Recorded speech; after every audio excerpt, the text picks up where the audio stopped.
My name's Sully. I run a bar a ways out from anywhere, affectionately called the Spaces in Between. Well, don't judge. Right? I didn't fucking name it. My companion's Cheddar, a Bernese mountain dog that understands the word attack, kill, stun, and defend, but not the word breakfast.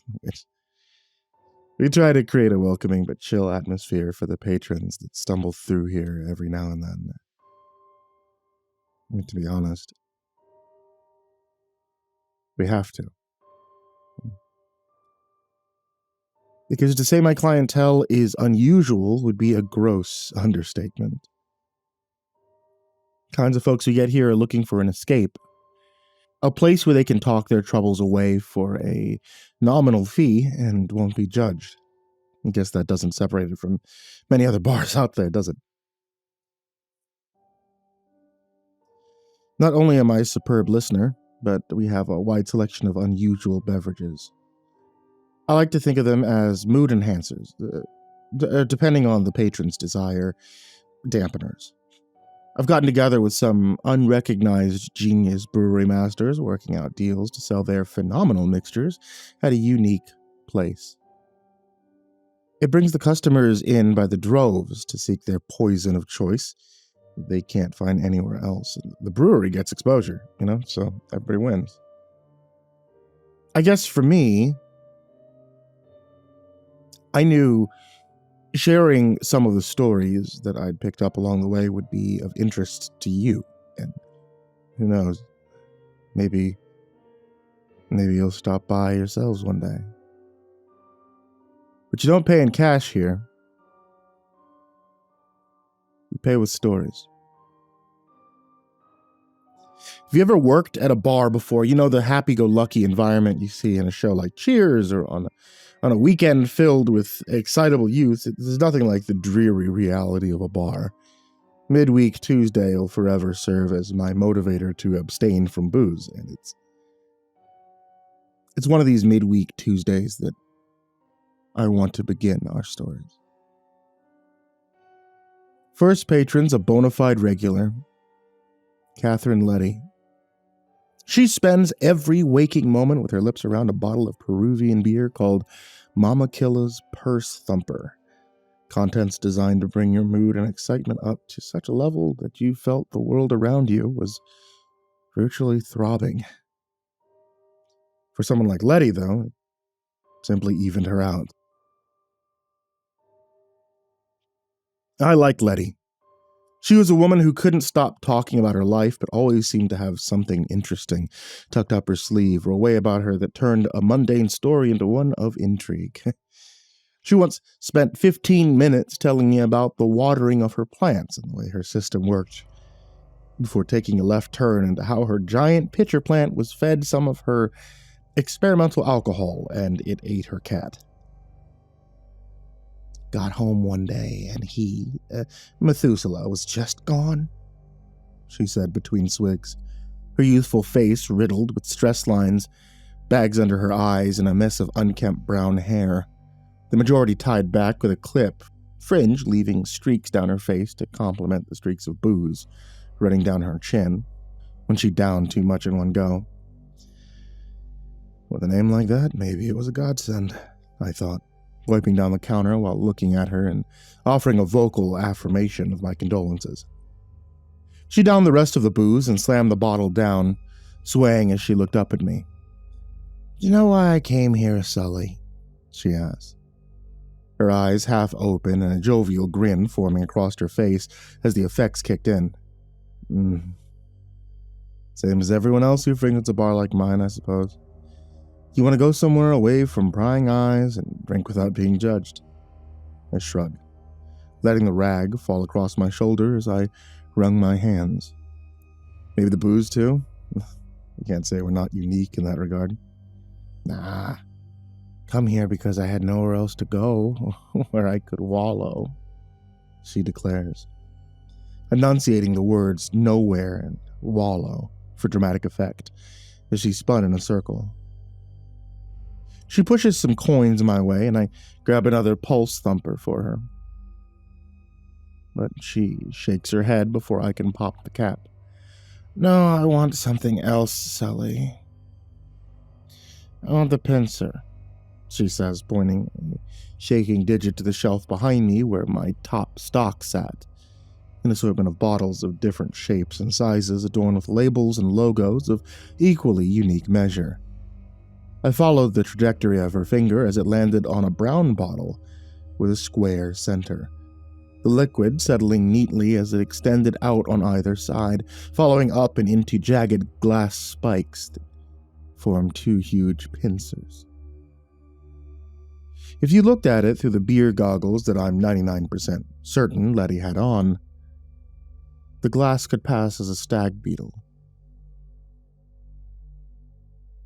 I didn't reach for it, instead pressing both my hands onto the table and pushing her money back to her. Don't pay for top-shelf goods with money, Lety. Tell me a story, and if it's good, I'll pour you that drink. She sighed, a hiccup escaping her lips. My money's not good enough for you. I smile and shake my head. No, but your stories are, so.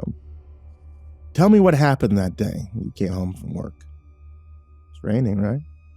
Forgotten your raincoat? How did you? Yeah. It was freezing out and I'd had to get some supplies. Said Hurricane Xander was coming in and I wanted to be ready. Her eyes sobered over and her hands shook. She tried to steady them as she cast her eyes to the floor. Thought he'd be okay for just a few minutes. And he was just around the corner. I stared at her for a few moments and twirled my mustache. Cheddar was asleep next to me, his drool beginning to coat the floor, as he had a habit of falling asleep with his favorite stuffed animal in his mouth. I looked at Lety's posture and tremble in her limbs as she fooled with her sleeves and the hesitation in her words. I began to wonder. I sighed and reached for a bottle on the top shelf. It was a delicate orange at the bottom. The shape was akin to an egg with deep cracks down the middle, allowing it for a far brighter shade of yellow to break through. The top was cracked open with the head of a baby chick popping out, blind and screaming, the open mouth serving as the distributor for the drink. A label across the middle of the egg read, Abacus & Sons Whirlwind Milkum Concoction. One shot, and you'll feel the day start anew. I pulled it down and grabbed the shot glass from under the bar. It was clear, and the initials SR were written across it in beautiful black calligraphy. I poured it as she stared aimlessly, and I pushed it toward her. This isn't a pincer, she began, staring at the bubbling orange liquid in front of her. I came here for the pincer because I heard it. What it does isn't important anymore, Lety. As your expert bartender, I've decided this is the better drink for you. Trust me.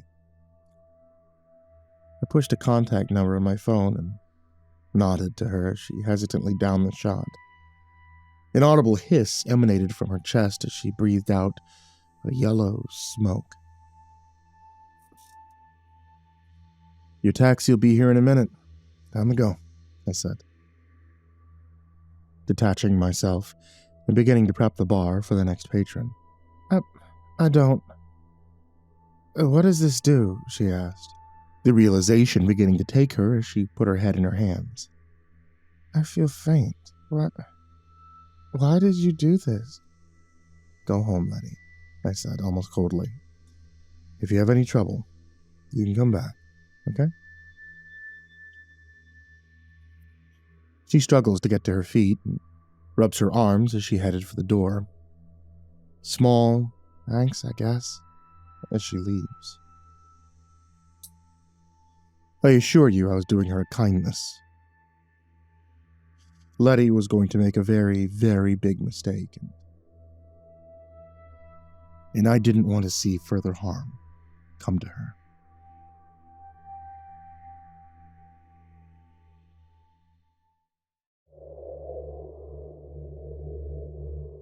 A few moments later, I heard the doors swing open as a skinny hipster sauntered in, no older than 25, and his thick black locks greased back into an undercut. His Armani suit that usually impressed so many people did nothing to flatter me. He stared around at the bar, scoffing a couple times as he looked at the signs and plaques on the walls, before rolling his eyes at the whole place and taking a seat in front of me. This was the ever-intolerable Gomez Di Stefano, and I didn't want him anywhere near Lety. This dude has problems with socializing the way incels have problems with dating. "Jenna's special yesterday," he says, looking down disapprovingly of Cheddar and back to me. "Make sure your fucking dog stays away from my drink. Comes near my suit and I swear I'll kick him." Cheddar looks up at me with sleepy eyes, puffs out a sound of protest before sinking his face into his paws to sleep. Then I laugh as I find the bottle. "Be on the floor in 5 seconds, begging him to not chomp off your salami slice, Gomez," I call from under the bar, finally finding the cooler. Inside were a set of aged vials, split evenly down the middle, the left a deep blue, the right an intense magenta. The label reading, "Estefani Brewery Company presents the ultimate emotional experience in Janus. All emotions, 2 sides, 1 bottle." I pull it up and motion Gomez which side he'd like. He picks the blue, and I oblige, pouring it into a tall glass with some ice. "What brings you to my ever-so-fine establishment, Gomez?" I ask, putting the cooler on the counter and knowing full well that I'll need more of them soon. Gomez drank profusely once he began. I needed somewhere I could go to talk, and this place is the only one I was told wouldn't judge me." His eyes are welling up with tears, and he looked morose. I dare say pathetic, in the right light, but since this is what he wanted by taking that concoction, I didn't hold much sympathy for him. "All right, what do you want to talk about? Is it what you told me about last time?" I ask, watching for any spillage of tears I'd need to dutifully mop up from my beautiful mahogany counter. "The stealing thing? Nah. I don't feel too bad about that part. It's what I saw while I was stealing that fucked with me. I don't know if I'll ever sleep well again. God, I should have done something." He buries his head in his forearms and sobs. Cheddar snorting before getting up, stretching, and walking off to the back. Even he wasn't buying this shit. I lean forward, my arms folded, and press him for more. "What did you see that night, Gomez?" He composes himself and looks up, snot running down his face that he quickly wipes away. "The apartment I scouted was simple. It wasn't in a busy area. The broad who lived there wasn't a threat. Neighborhoods minded their own business. I could go about my job without incident. My client would get paid nicely. I was told to get a specific item, to do it at a specific time. Only I saw an opportunity and decided to get it early on account of the weather." "The weather? What was so important about that?" I narrowed my eyes as he began to widen, clearly impressed with himself. Hurricane season. There's a fresh one on the horizon, even quieter than usual, so I stepped into the apartment without any problems after I knew the broad had left. Began to do my thing, searching for her lockbox. But as I went into her bedroom, I heard something coming from the living room. It was this awful sound, like a bear rummaging through trash, but wetter. Right? I heard the sound of wailing and crunching as I saw a shadow cast over the wall, hunched over, and the jaws just tearing at whatever was in there. The pincer-like arms holding it in place as mandibles ripped and tore. He retched and took a moment to steady himself. I listened intently, the uncomfortable sensation of familiarity running through me. I can't get the fucking image out of my head even now. I got what I needed. I bugged out, handed my shit to the client, never said a word. I came here to forget. To get it out of my fucking head. He shook in his seat and reached for the other half of the bottle with the magenta mixture, downing it so quickly that splotches fell and stained his suit. You got this upset over someone's kitten being eaten? I don't buy that, I asked, reaching for a bottle on the top shelf, a golden heart with vines growing around it, and a rusted key in the center, producing a beautiful oaken hue. The label reading, Winchester's very own hemlock-infused agitator. Your first step in the right direction was choosing this drink. His bravado returned, save for a slight shaking in his knee, and he laughed at me as I asked, what could I say? I mean, I'm a softie, right? Hearing a kitten screaming was upsetting. Besides, why wouldn't someone be freaked the fuck out for seeing a shadow eating it, huh? I mean, I thought you types are meant to be insightful. I grabbed a shot glass, and after turning the key on the heart, a satisfying click ran out, and I poured the shimmering contents for him. It's on the house, Gomez, I replied dryly, as he looked uncertain. I gotta get moving soon, Chief. Can't be having too many. He pushed it back to me, apprehension now clear in his voice, not even bothering to ask for the remaining stack of Janus that I'd gotten for him. You won't need to worry. The taxis aren't available yet. Sit and drink. I'll give you a little insider info. I smile, leaning my knuckles onto the counter as I look at the pathetic creature in front of me. He sits gingerly, and after a few moments takes the agitator drink and downs it, heartily. No sooner than he had done so, his entire being froze. Limbs no longer obeying him, his eyes fixed forward and onto me, the body betraying his soul entirely. I'm no longer smiling as I speak aloud while clearing the bar away from the mess. You are a superb thief, Gomez. It's how you can afford the suits, the nice cars, the temporary friends around you who'd feign interest in sex to get loans, but you are a very, very bad liar. I look deeply into his face as I finish my sentence, the disgust in my expression apparent as he looks back in fear. You want to know how I know you didn't see a kitten in that apartment? How I know you saw more than you're letting on, and even why you really didn't report it? He blinks once at me, a confirmation. Well, first, we need to discuss what you just drank. It's a drink that will determine what happens to you next, essentially. One of my very own special blends, designed to weed out cancerous cells like you. If you've got nothing to hide, you'll feel elation. Beyond your wildest dreams, you'll get into the taxi without issue. But if you even feel a shred of guilt in you after I'm done talking, well... I walk around the bar and put my hands on his shoulders, leaning in as I speak to him. Let's come back to that later, shall we? I know you didn't see a kitten because I just served your victim a few minutes ago, and funnily enough, she said it was a kitten too, which, with some degree of confusion, right? She came here to suffer, not entirely willingly, but that was her intention. I don't know what you gave her, but it took a very special blend to help her memory recover.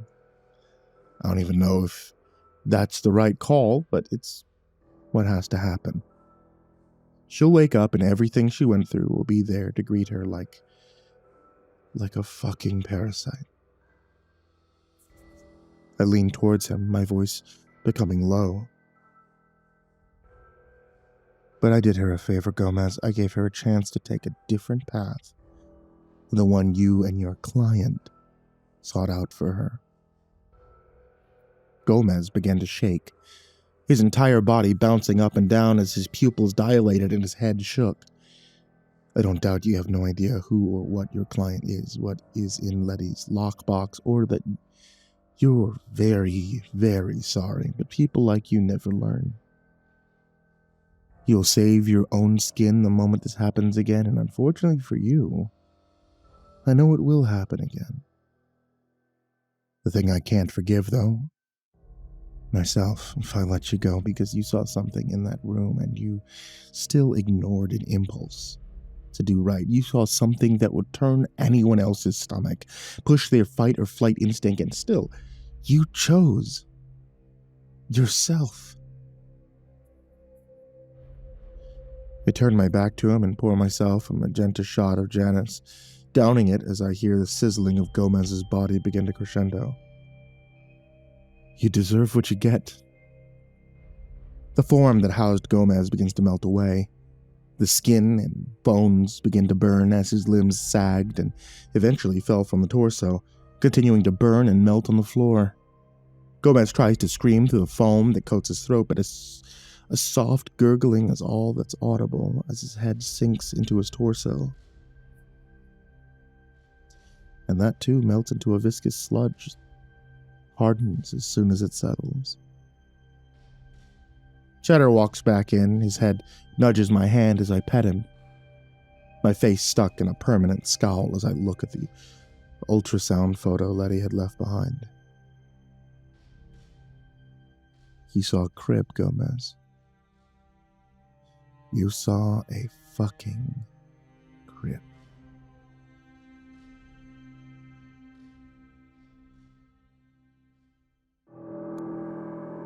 I was about 4 hours into a 6-hour drive when I realized I needed to stop.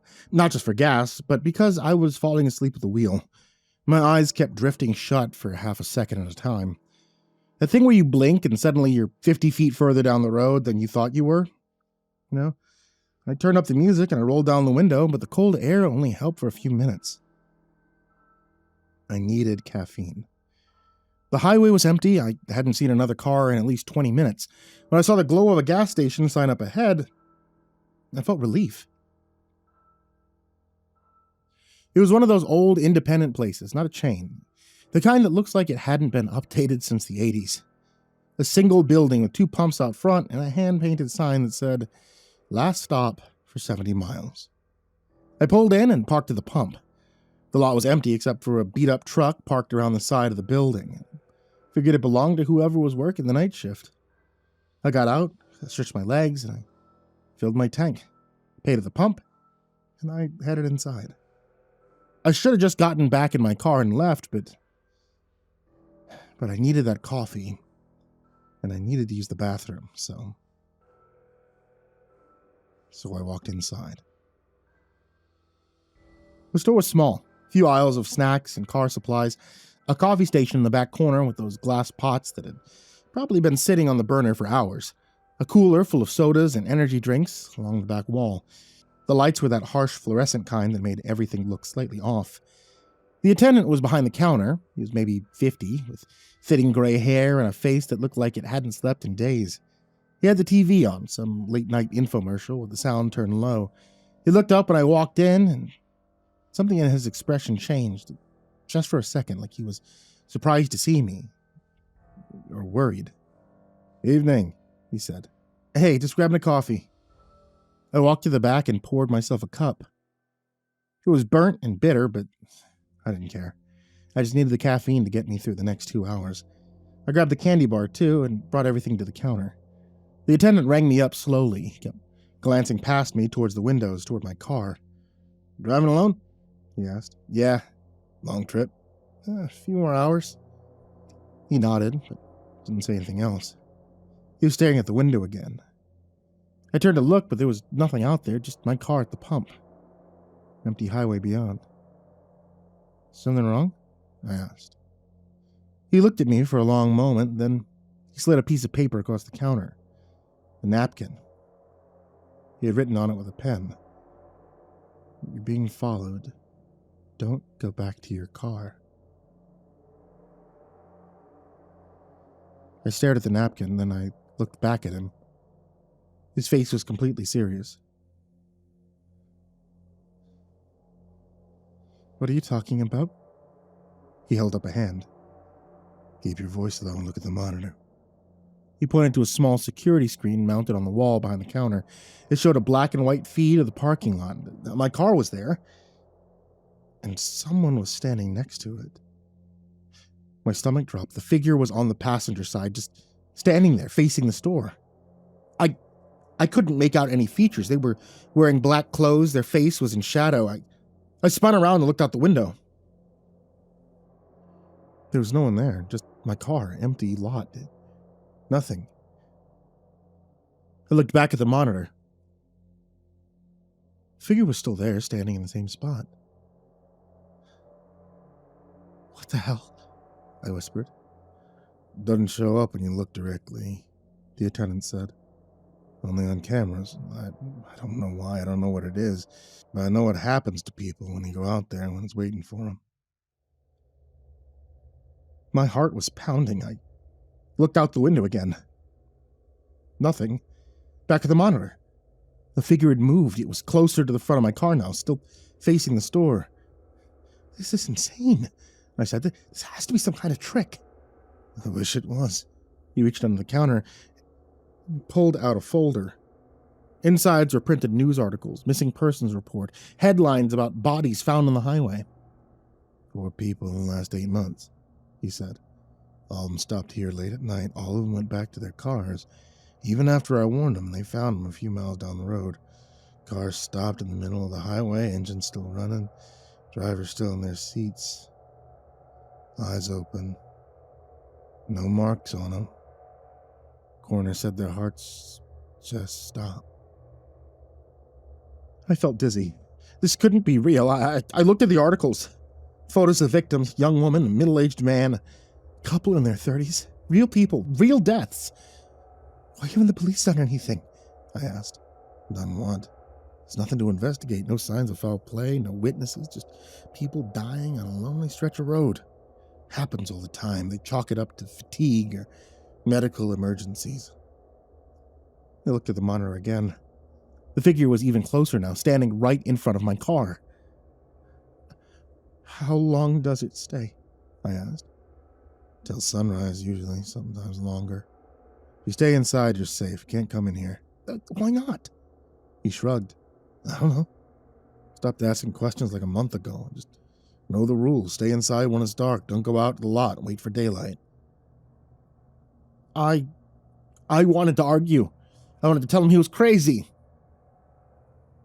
But I couldn't explain the figure on the monitor. I couldn't explain why it wasn't there when I looked with my own eyes. Okay, I said. Oh, wait. He looked relieved. Good. Smart. You can sit in the back if you want. There's a couch. Got some magazines. It's only about 4 hours till sunrise. He walked to the front door and locked it. The click of the deadbolt was loud in the quiet store.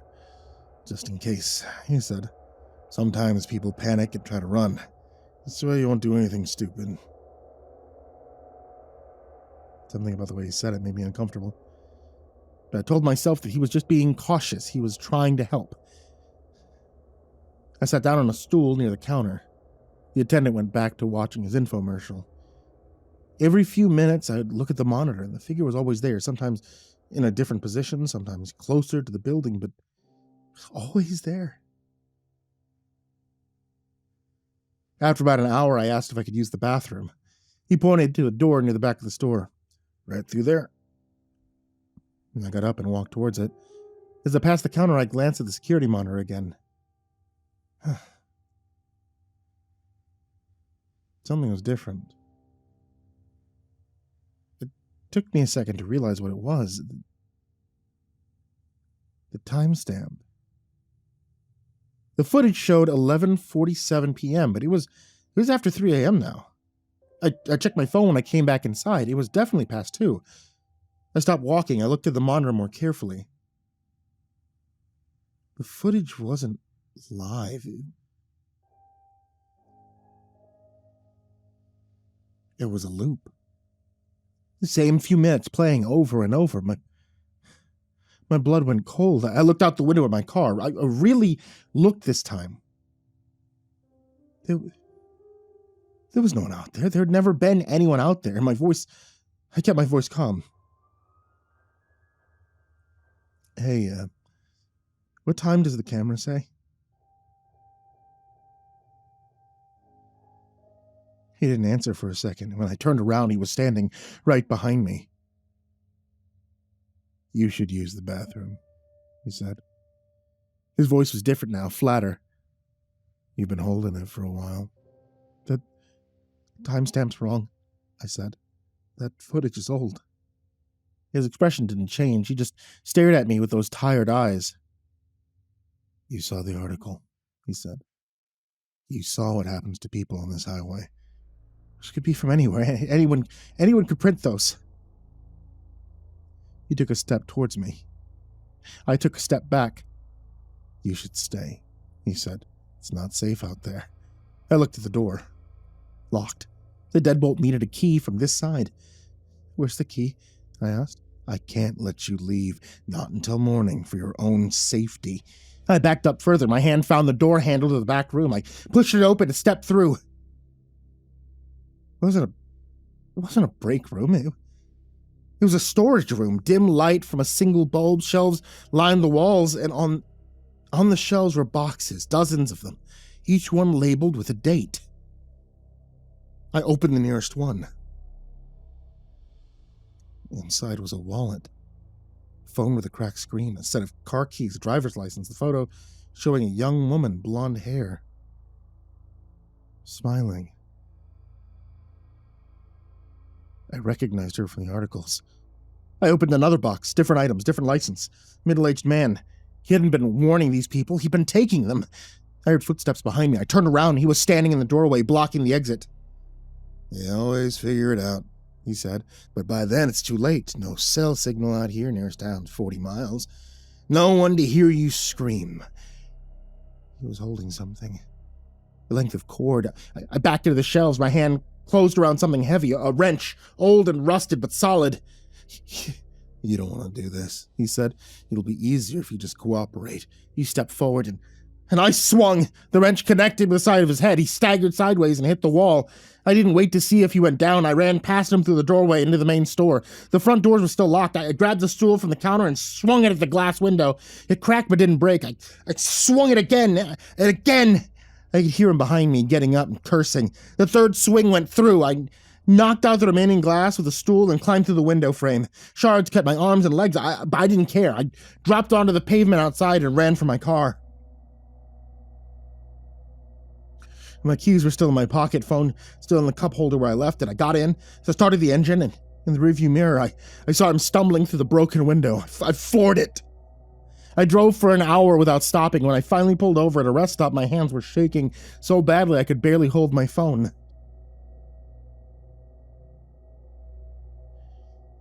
Sitting in my car now, doors locked, engine running. I called 911. They're sending someone to the gas station. Told me to stay where I am and wait for an officer to come take my statement. I keep checking my mirrors. I keep expecting to see headlights behind me. The sun's coming up now. I can see the sky turning gray on the horizon. I should feel relieved, but I don't.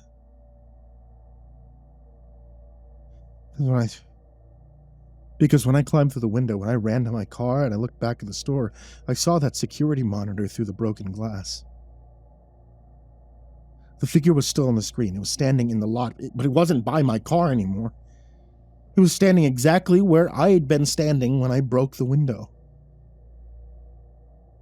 I don't know what he had playing on that monitor, but I don't know if it was really a loop or something else entirely. I don't know if he made it all up to scare people into staying, or if there was some truth buried under the lies. All I know is that I'm never driving this highway again. And if you ever see a gas station sign that says, last stop for 70 miles, just keep driving. Whatever's waiting there, you don't want to find out.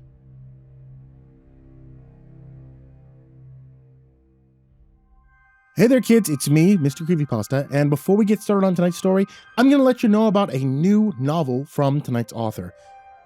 Beneath the Wound, Book 1, The Revenant Directive, available now by Justice Figueroa, in the link in the description down below.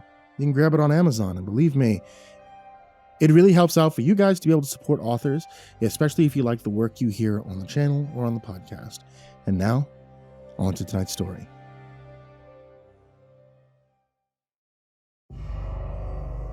The forecast said, snow showers. That's the exact phrase that got me to throw my pack in the trunk like I was beating the clock on some fun little weekend reset. Snow showers. By the time I reached the pull-off, the world was already turning white in that slow, steady way that makes you feel like you're inside a shaken snow globe. It wasn't blizzard conditions yet, just thick flakes and wind that kept changing its mind. Kind of weather where you can still hear your own boots in the powder and convince yourself you're fine. I signed the trail register with a pen that didn't want to work. My glove made my handwriting look like a toddler's. There was one other name above mine from earlier that morning. No notes. No back by sunset. Just a name and a time that felt too early to still matter.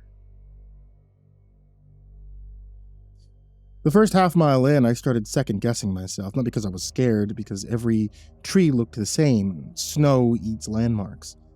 Trail blazes disappear when they got frosting on them. Tracks turn into soft dents, and then into nothing.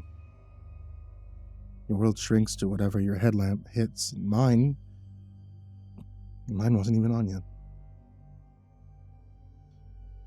I kept going away because that's how I am. If I've committed to something, I'll drag it behind me like a bad decision on a leash. I picked a spot the way I always do, not too close to water, not in a low pocket where cold air settles, not under dead branches. A little rise off the trail with a couple of thick trunks to break the wind. Nothing dramatic. Just a place that looked like it'd still be there when I woke up. Setting up in the snow is never graceful. I stamped out a rectangle with my boots until the powder packed down, dug out a shallow trench for my vestibule so I wouldn't be crawling into a drift, anchored my guy lines with buried sticks because the ground was too frozen for stakes. My fingers went numb halfway through. I told myself it was fine because I had a sleeping bag rated way colder than this, and a stove, and those little hand warmers that smell like pennies when they would heat up. Should have been simple. It should have been cold. While I worked, the woods kept doing that thing where it goes quiet in patches. Not the normal snow muffled sound quiet, I mean the kind where you realize you haven't heard a bird in a while. No squirrel chatter, no little taps from branches. Just wind and the soft hiss of snow landing on nylon. The first time I noticed, I actually stopped. And I listened like I expected someone to clear their throat behind a tree, you know. It's nothing. I finished pitching the tent and went to fetch more deadfall for a small fire. Not to be dramatic, you know, just because fire makes the dark feel less personal. That's when I saw the tracks. They weren't mine. I mean, mine were boot-shaped, you know, predictable. These were longer, like someone had taken a shovel and dragged it, toe first. A single line of impressions deep enough to show wet under the powder, each one spaced too far apart to be walking normally. I followed them without thinking. 10 steps, 20. They went in a straight line between two stands of pine, and then they stopped at a scoured patch when it had polished the snow down to hardpack near exposed stone. No clear turn, no tidy return trail, just the last drag mark faded into a surface that didn't hold detail the way fresh powder does.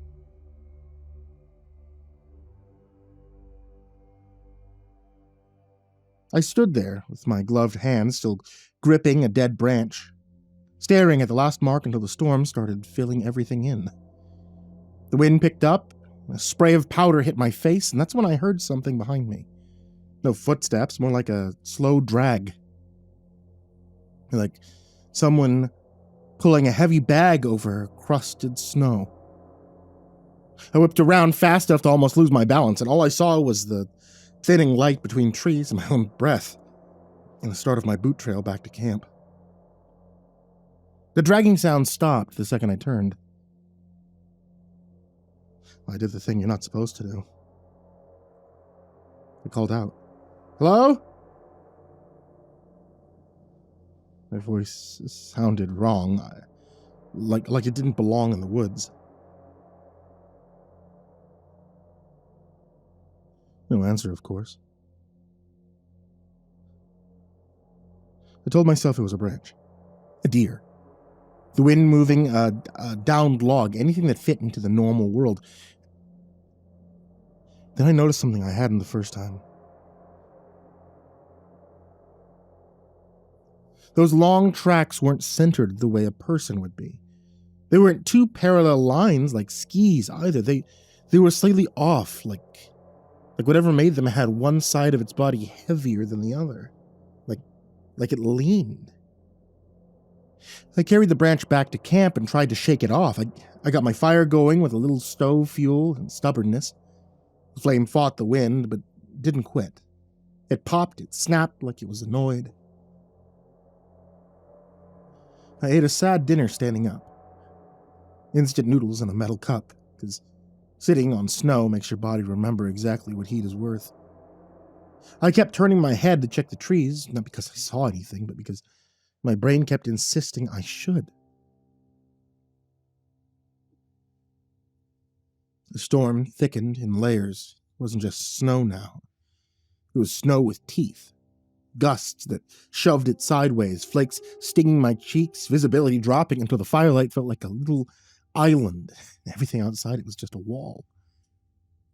I crawled into the tent early, not because I was tired, because being outside started to feel like being watched through frosted glass. Inside, everything was close and loud. Nylon breathing, zippers clicking, my sleeping bag squeaking every time I shifted. I stripped off wet layers and stuffed them into a bag so they wouldn't freeze into boards. I checked my phone. It's no service, obviously. The battery already draining faster than it should be in the cold. I lay there with my headlamp off, listening. Wind, snow, tent fabric snapping. Then, very faint, the drag again. Not outside the tent. Further out, somewhere between the tree line and the trail. Drag. Pause. Drag. Pause. Drag. I held my breath like that mattered. The dragging got closer, slow, patient. I sat up and turned my headlamp on. The beam turned the inside of my tent into a bright little fish tank. I stared at the nylon like I could see through it if I stared hard enough. Drag. Pause.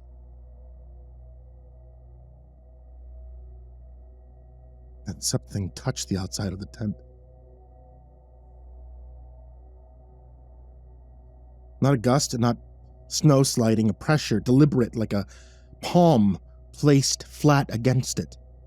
The fabric bowed inward and held. I didn't move. I don't mean I stayed calm. I mean my body went rigid in a way that felt automatic. Pressure slid just a little, like whatever was out there was feeling along the seam. It stopped near the zipper. I grabbed my knife. I always carry a small, fixed blade for camping stuff, cutting cords, shaving, kindling. It looked stupid in my hand suddenly, like bringing a pocket knife to an argument with the weather. The fabric at the zipper pulled, not the zipper itself, the fabric around it, like fingers trying to find purchase. I didn't think. I lunged forward and shoved both hands against the door, pushing back from the inside, tried to keep whatever it was from getting any leverage. For a second, there was resistance. Real resistance. Something solid. And then the pressure vanished. The tent snapped back into place.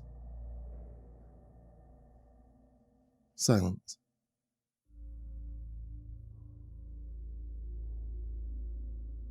I sat there in that awful bright circle of headlamp light, sweating in my base layer, waiting for something else to happen. Nothing happened. And that was worse, right? After a few minutes, I forced myself to breathe normally. I clicked the headlamp to red mode and unzipped the door just enough to look out. Snow blasted it immediately, cold and sharp. I squinted into it. The beam of my light got swallowed fast. Just a short cone before it dissolved into white. I couldn't see anything. But I could see the marks. There were fresh impressions right outside my vestibule, partially filling with snow. No boot prints, no animal tracks, those long, leaning drags ending inches from my door, and mixed in with them, very faint, were thinner lines, like something with nails, claws, like they'd raked the snow as it moved. The prints didn't lead away, they circled my tent.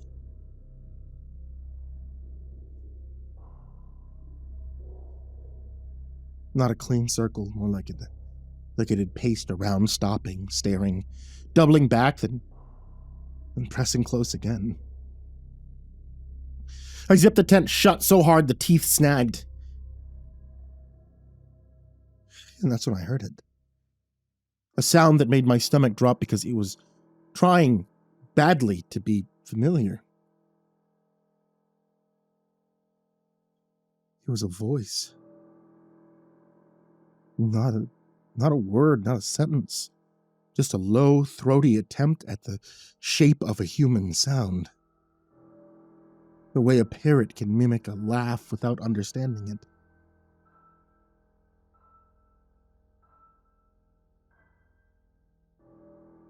It came from somewhere beyond the trees, past the edge of my light. It went, "Hey." Soft, almost polite. Then silence. Then closer. "Hey." The second one had more breath in it, more confidence. I pressed my mouth onto my sleeve to keep my own breathing quiet, like a kid hiding under covers. "Hey." I tried again. So close, I felt it more than heard it, like the nylon was carrying the vibration. The voice was wrong in a way I can't explain without sounding dramatic. It wasn't scary because it was loud. It was scary because it wasn't quite right, like something had listened to people speak from far away and decided it could do it too. My headlamp beam shook as my hand shook. The tent wall bulged inward again. This time it didn't feel like a palm. This time it felt like a face pressed into it. I saw the shape of it in the nylon, an oval with ridges like bone or cartilage. The fabric stretched across it and held, showing the suggestion of where eyes would be, where a mouth would be. The mouth moved. Cold. Then with a little laugh, it sounded like someone choking. You cold. I don't know why that broke me, but it did. I kicked at the wall where its head was pressed, hard enough to make my heel sting. The shape snapped back, the nylon popped outward. Outside, something made a noise like wet fabric being pulled apart. Then the dragging started again, faster, circling. Drag, drag, drag, drag. The whole tent shivered with each pass, like it was brushing against it, bumping it, testing it. I grabbed my car keys, not because I was going to drive, because the alarm button felt like the only weapon I had that wasn't a joke. I crawled into my boots, hands shaking so bad I missed the laces twice. I stuffed my sleeping bag into its sack without rolling and just crammed it down, threw what I could into my pack half zipped. I had one thought, clear and bright in my head: get to the car. The storm was thick enough that I couldn't see the trail from my tent. I had to follow my own boot line by feel, like reading Braille with my feet. I unzipped the tent and I bolted out. The cold hit me so hard it made my eyes water instantly. Snow slapped my face. Wind shoved my pack like it wanted me on the ground. I took 3 steps and almost fell because the snow had drifted into my boot prints. Behind me something moved. Not dragging now, running.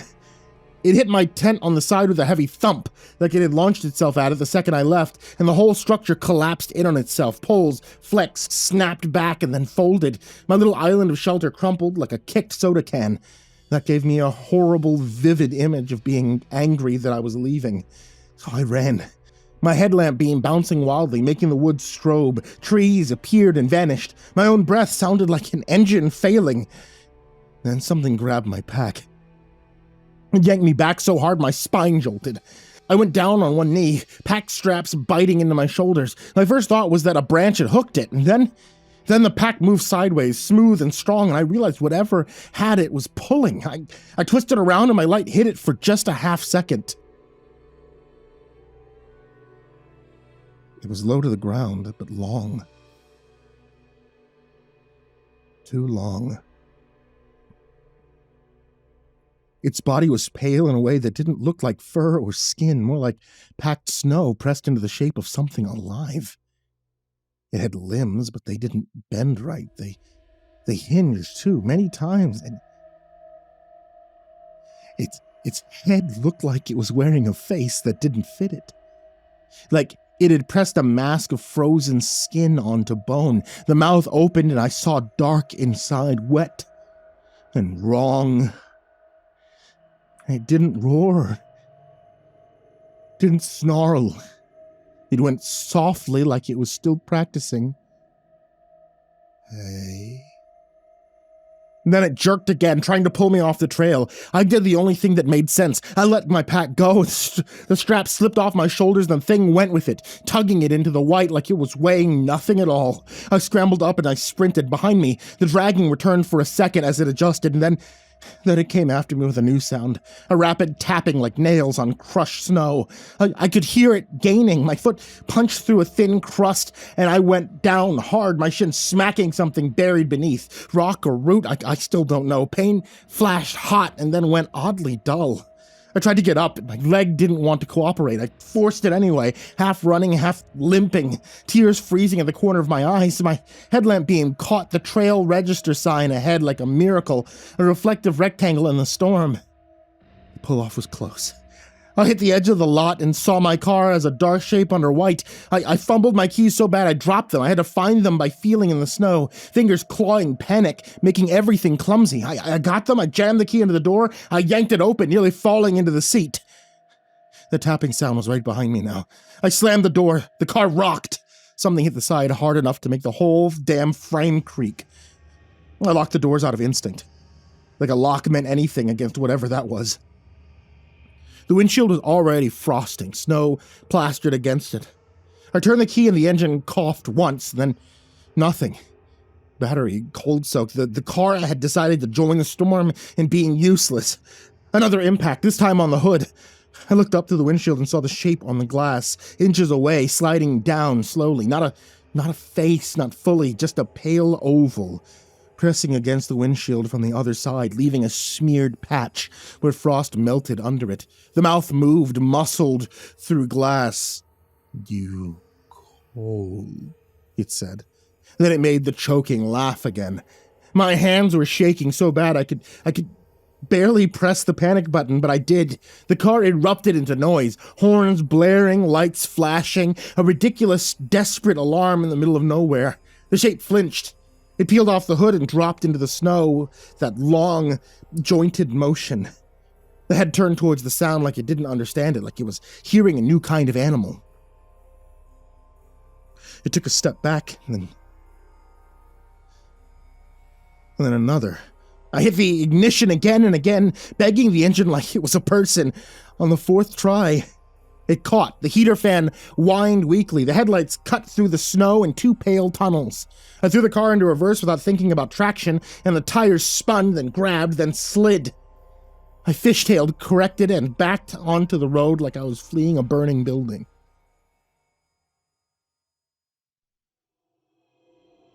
In my rearview mirror, through the chaos of white, I saw it standing at the edge of the lot, not chasing now, just watching. It lifted one arm slowly, like someone waving goodbye. Then it raised its hand to its mouth, pressed fingers against it, and moved them like it was shaping sound. "Hey," it said one last time. And it sounded closer to normal than it should have. I drove until I heard pavement that looked plowed and saw lights in the distance. The shaking didn't stop. My shin had swollen under my pants, and when I finally dared to pull over somewhere with a street lamp, I saw blood seeping through the fabric where I'd slammed it on whatever was under that snow crust. The next morning, after I'd gotten my leg looked at, I went to the ranger station. I asked about the other name on the trail register. The woman behind the counter went still for a second, told me the register wasn't for public discussion, and that if I wanted information, I could file a report. She didn't meet my eyes when she said that.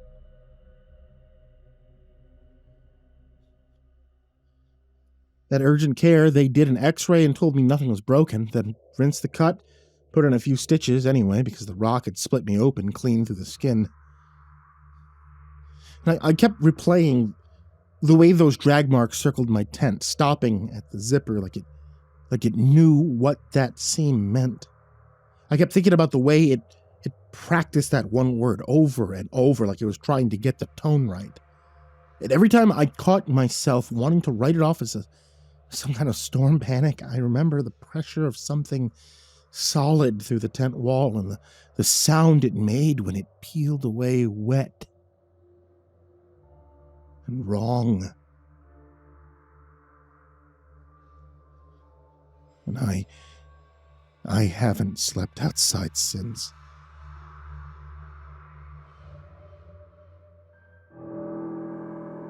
A single cloud floated in dark, brooding silence. It interrupted a tapestry of perfect blue, with a Sargasso Sea met an azure sky on the sun-bleached Miami coast. It could be seen from every property on the beachfront. It had no evident purpose. It had no discernible effect on anything. Nevertheless, it was there. On a sun-baked penthouse balcony, a frustrated videographer wrestled with a light reflector and camera while enduring a barrage of narcissistic self-obsession. "Bro, no cap, what's with the weather?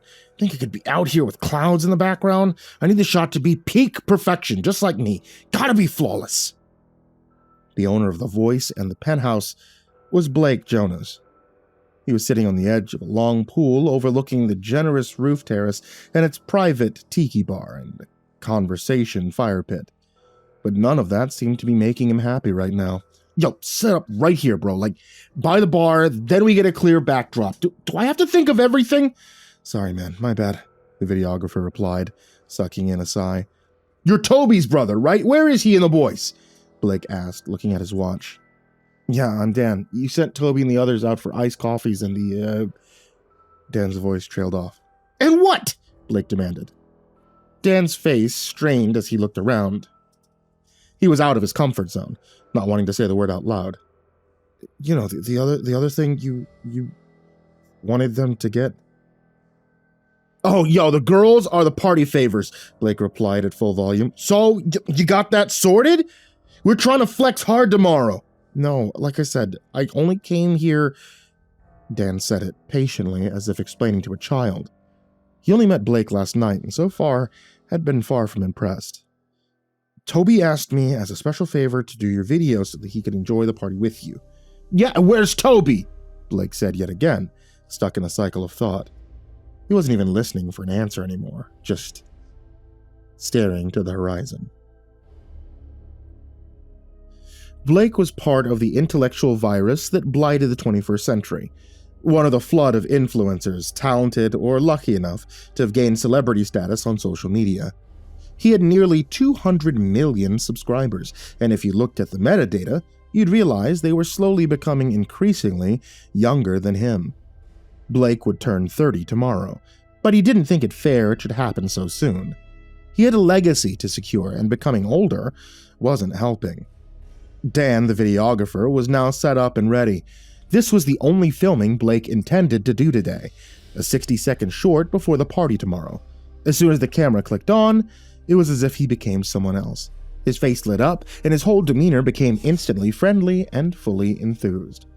Hey everybody, welcome to the location of my big party tomorrow. There's going to be a whole lot of influencers coming and some special guests, so look out for a surprise appearance or two tomorrow. I can't say too much, but you know me and my people. Y'all know it's going to be huge. I know some people out here be hating, but I'm sending nothing but love to you all. And this message is your own VIP virtual invitation to join me online here, because the first hour of the party is going live tomorrow. It's gonna be epic.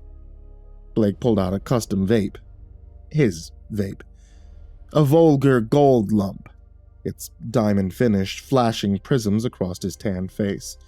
He took a deep hit before blowing out a thick white fog of strawberry unicorn tears. It was, of course, his own brand. He savored the moment, then delivered his well-worn catchphrase. We just vapors, forget the haters. Like, subscribe, and don't forget our great new flavors in the shop. Click on the link for my birthday discount, and be sure you check out our new flavor, Optimus Lime. Peace! As soon as he ended, the glass door slid open, and in bounced Blake's entourage. Tanned, teeth gleaming, over-caffeinated. They greeted him with a chorus of tired cliches. VIP, dude! Good things come to those who wait, my man! All good, bro. Blake's smile dropped the moment the camera wasn't rolling. What time do you call this? I've been out here grinding. Chill, man, Zach said, handing over a triple-iced frap. We got your fave. Blake sucked on the straw and his mood lifted a little. It was pretty good milkshake, as far as coffee went. His mood easing only slightly. All right. Where's my stuff? Zach shifted uneasily. Yeah, about that. Blake glared at him. Look, we scored the usual, no worries. But for the VIP shit, whole different game. This guy only deals one-on-one, face-to-face. Said he only talks to the real star. Blake was incredulous. You're serious? I'm supposed to go myself? Dude's old school, exclusive. Pharrell, Slater, LeBron, all go to him. Said you're the chosen one. The others chimed in with soft agreement. Yeah, man, he's legit. Said he only deals with legends. Blake's ego inflated on cue. Fine. Let's go meet Mystery Man. 1 hour later, Blake's Tesla rolled up in front of a shabby, flat-roofed building in Little Havana, across the road from a supermarket that was short on windows but big on check-cashing services. Some dirty Miami bass blasted from the balcony of a nearby apartment. It was not a tourist hotspot. Half of Blake's posse had come along for support. They were staying in the car whilst Blake went inside. 2 of Blake's mid-level security guys had parked up in a black SUV half a block away with a good line of sight. They had strongly advised Blake against this, and, as usual, had been strongly ignored. Better security specialists would not work with clients like Blake because of his attitude. Stepping out of the car, Blake walked up to the ubiquitous palm trees that stood on either side of a reinforced metal doorway.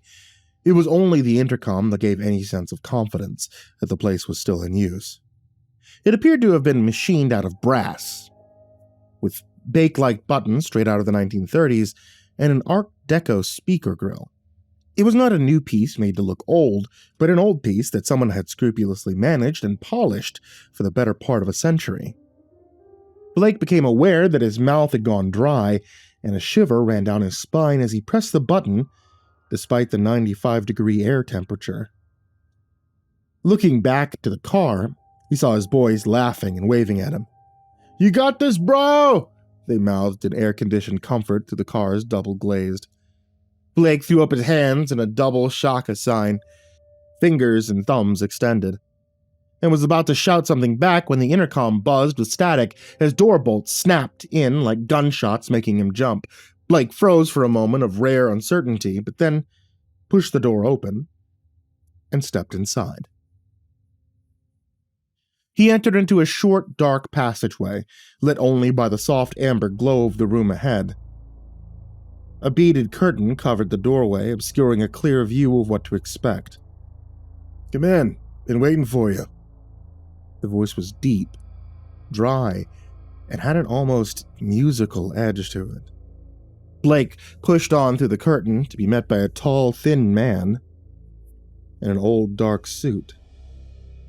He was leaning on the far side of a mahogany counter. His head was shaved.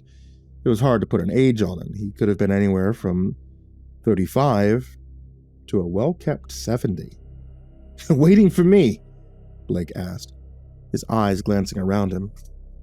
He was looking at row upon row of shelving and cupboards, fronts of all sizes, all of them built in that same polished mahogany. It had the feel of an apothecary, but the air smelled like a funeral home. Glass display cabinets sat on the countertops and hugged the far wall, all of them filled with drug paraphernalia. "Yes, sir, waiting for you, but mine not. My time here is of no real importance."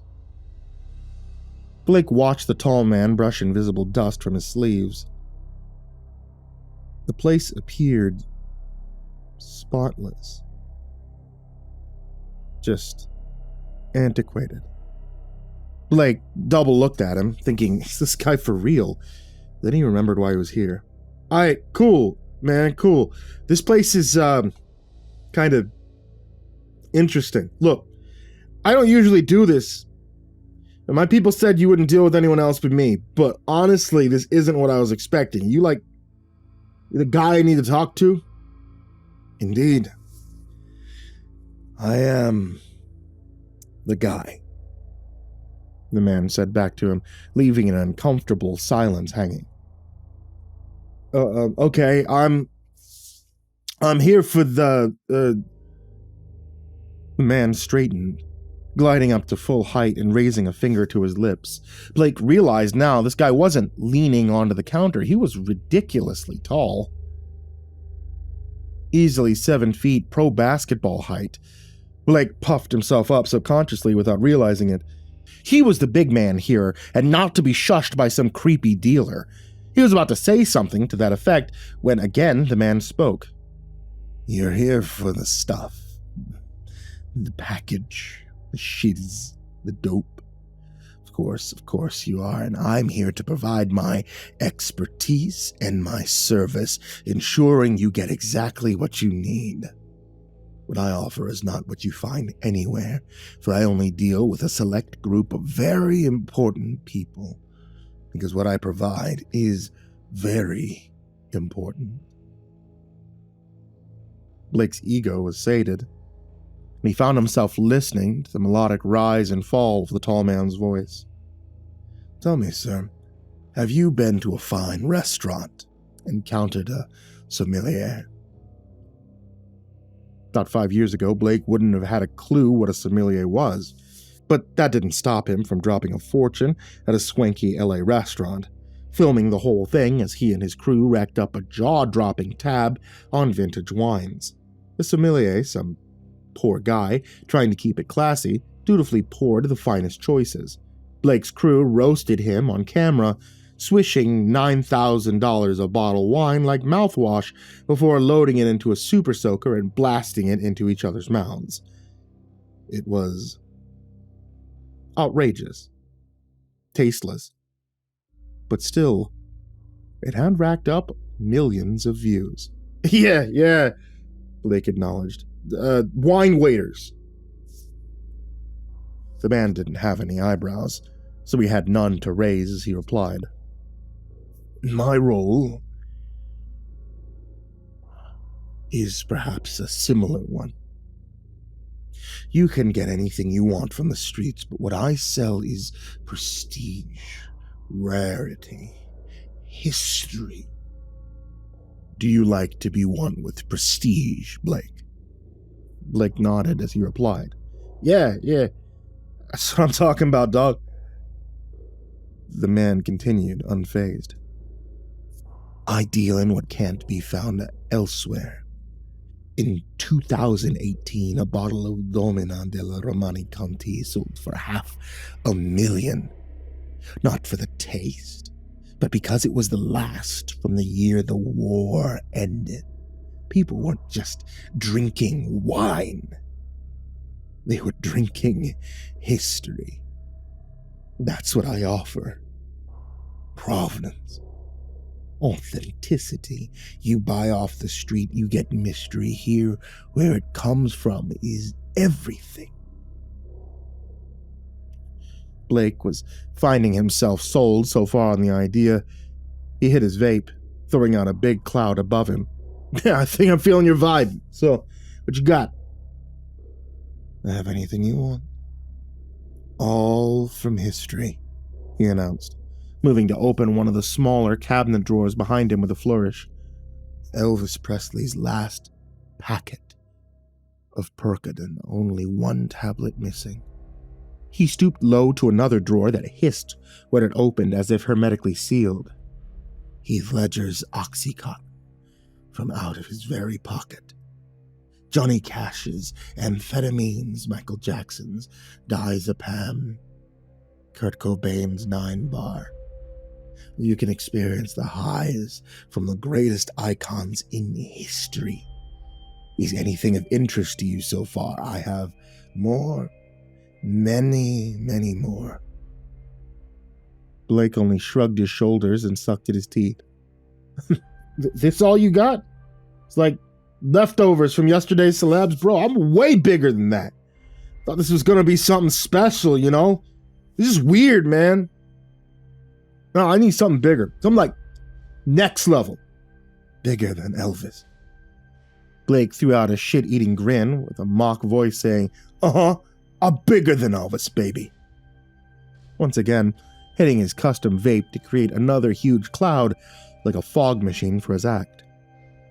As it cleared, Blake's eyes were drawn to something high on the shelf, a gloss black woven box, intricately carved with letters embossed onto the front edge, picked out in gold leaf, and for a moment, all the world around him seemed to blur into insignificance. What's that, bro? Blake spoke up, pointing. The tall man didn't turn around to follow the direction of Blake's finger. Instead, he simply said, No. No? Blake responded, furrowing his brow. No, I don't think that's for you. Yo, fuck you, man. Don't play me. Show me the good shit. I'm not here to get played or have you holding out on me. I'm not here fronting for some chuggy tricks. You even know who I am? The tall man appeared about to say something, but instead paused and slowly nodded. You are Blake Jonas, famed celebrity influencer and performer. I'm the celebrity influencer, bro. 200 million subs. Now show me that bad boy up there. The tall man stretched out his arms, slender fingers wrapping around the box, which he carefully placed upon the counter. Blake could see the golden letters clearly now. HPL. HPL. That's that. You, like, smoke it? HPL is not a what, sir. It is a who. Howard Phillips Lovecraft. You, of course, have heard of H.P. Lovecraft. I never heard of him. Such a cool box, though. What's inside? Again, sir, I really don't think this is for... But Blake cut him off, raising a hand up as if stopping traffic. Look, I want something special. I'm not walking out of here with a half strip of Percodan. I need something that will impress. What's inside? This, sir. was Mr. Lovecraft's personal stash, his own blend of marijuana from 1937, though it's a sealed box. I really couldn't vouch in good conscience as regards to its true potency. So what did this Lovecraft dude even do? Like, what's his deal? He was an impeccable writer of horror stories, sir, but only achieved true recognition upon his demise. He's famous now, though, right? Like, legit? Oh, yes, sir. He left quite the impression, still influencing works to this very day. Oh, shit, influencer. He's like me. Come on, fuck it, I'll take it. As I said, sir, I don't think this is for you. Blake looked agitated. He was a man not used to not getting what he wanted. This conversation had swung back, and for too long, Blake thought. He had other shit to do, and he really wanted that box. He clenched his fist as he spoke. Now look, stop being a creepy NPC. I said I'll take it. HP Crafty Love Stash. I'm in. How much? For a split second, the man appeared to grow even taller, and Blake felt that chill he'd experienced earlier return. But the man just nodded before carefully placing the box into a brown paper bag. So what's this gonna hit me for? Blake asked, if not demanded. No charge, sir. Consider this a gesture of goodwill. The man replied, a reptilian smile growing ever wider as he handed over the bag. Staring down into Blake's eyes, he added, I look forward to our next transaction. Weird, creepy motherfucker, Blake thought to himself. Makes me go through all this performative bullshit. He doesn't even want my money. Fuck him. I'll never be coming back here. Free stash, though. Another win for Blake. All he said was, okay. Nice one, bro. Before snatching up the paper bag and heading out through the beaded curtain and towards the exit. Just before he reached the door, he heard the man raise his voice one final time from behind. And sir! Blake slowed, half-turned. I hope this birthday delivers everything that you deserve. Blake rolled his eyes. Yeah, whatever. The door clicked open and he emerged squinting into the blazing Miami sun once more. Blissfully ignorant, he'd never mentioned his birthday once. Walking back to the car, he saw his friends talking with his private security. They explained they were just about to go in, as they'd been waiting for him to come back outside for over an hour. No way, man, it was like 5 minutes tops, Blake told him. They just shrugged, knowing better than to contradict him.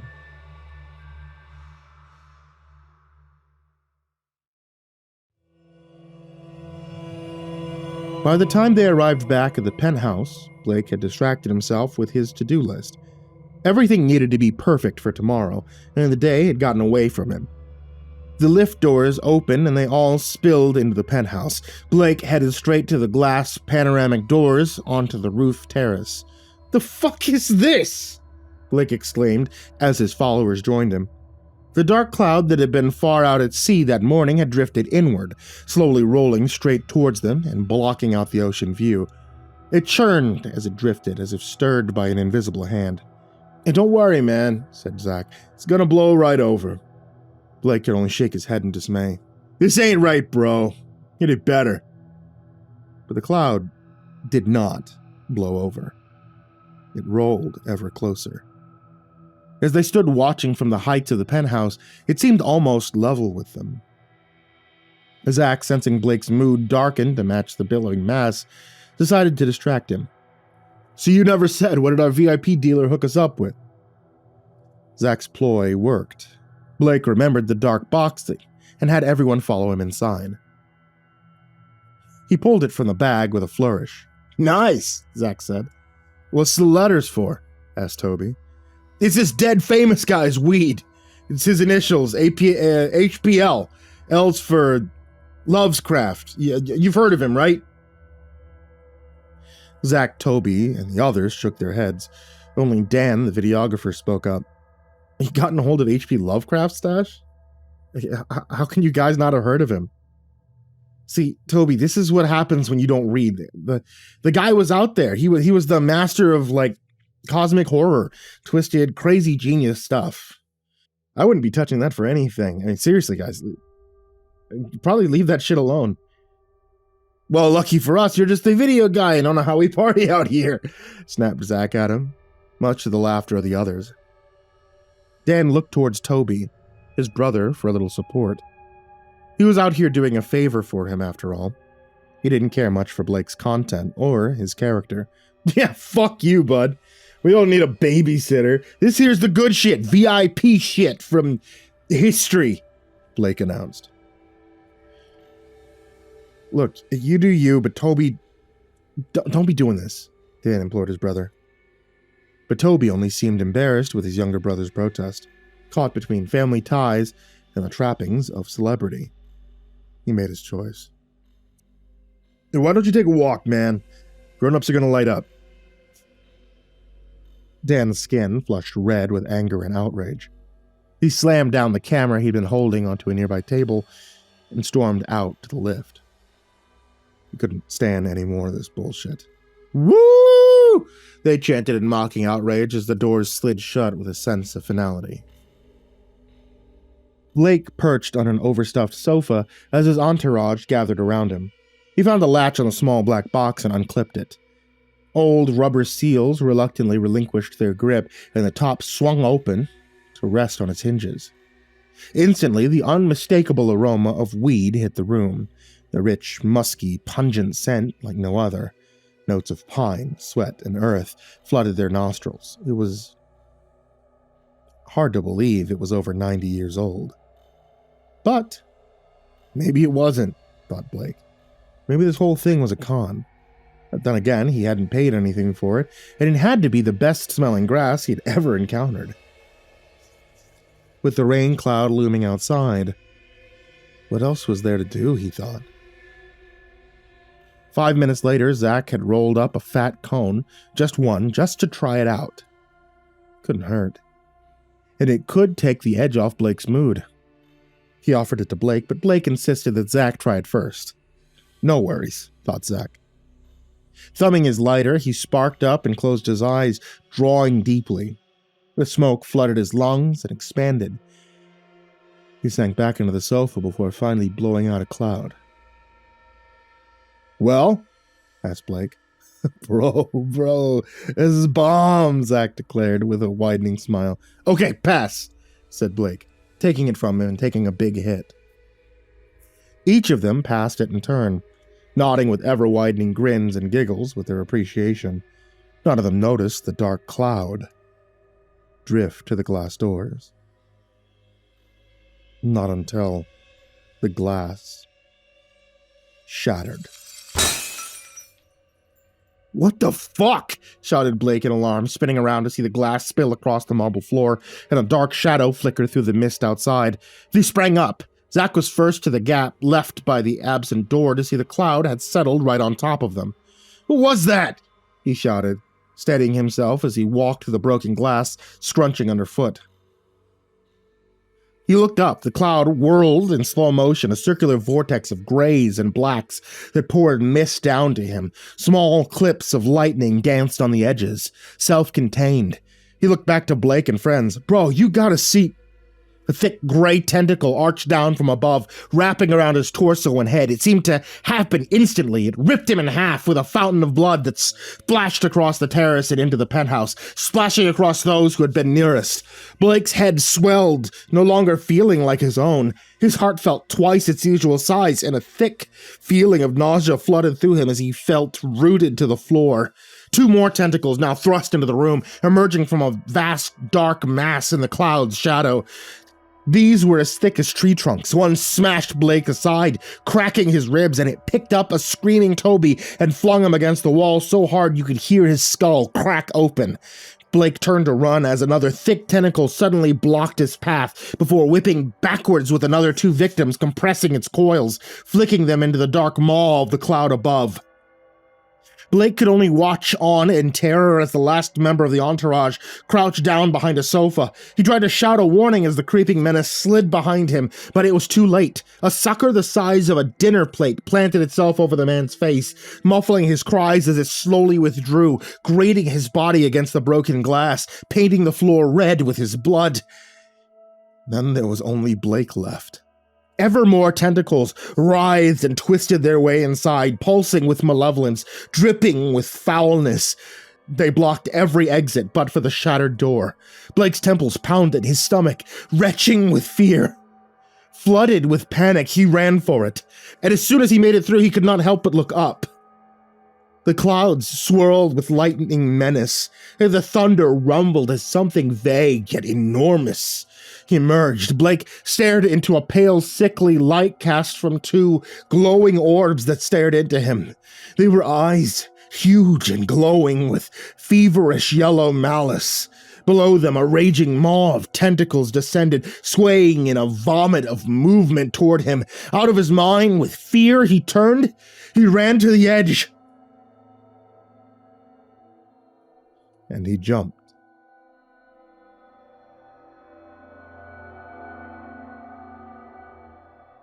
The news report and the original police report were not quite the same. The news reported that Blake Jonas had jumped to his death following a drug-fueled murder spree the night before his 30th birthday. The police report had been different. It was based upon recovered footage from a camera that had been left on a table and still recording.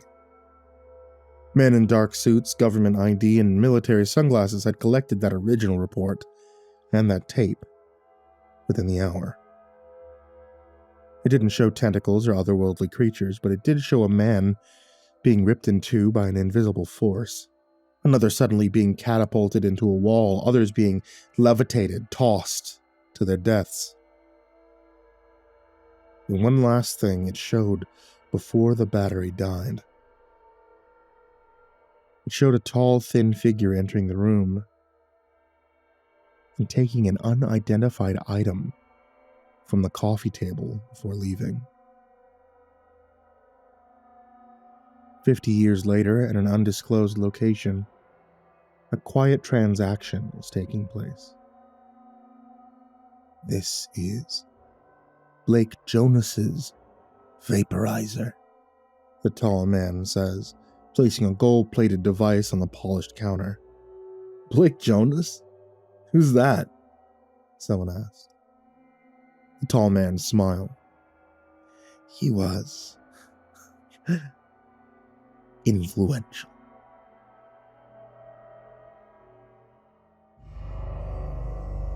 City apartments are rough. And my first two places were both basements, because that's what you can afford these days if you're looking to live alone. Third place, no lie, had a window facing a brick wall only 3 feet away. I was never looking for a spectacular view. I just wanted a decent window till last month, and I got one. I moved in on December 1st to this super small but super decent apartment, only a few minute walk from the subway. The main living space extended from the kitchen, and a flimsy sliding door separating that from a small bedroom.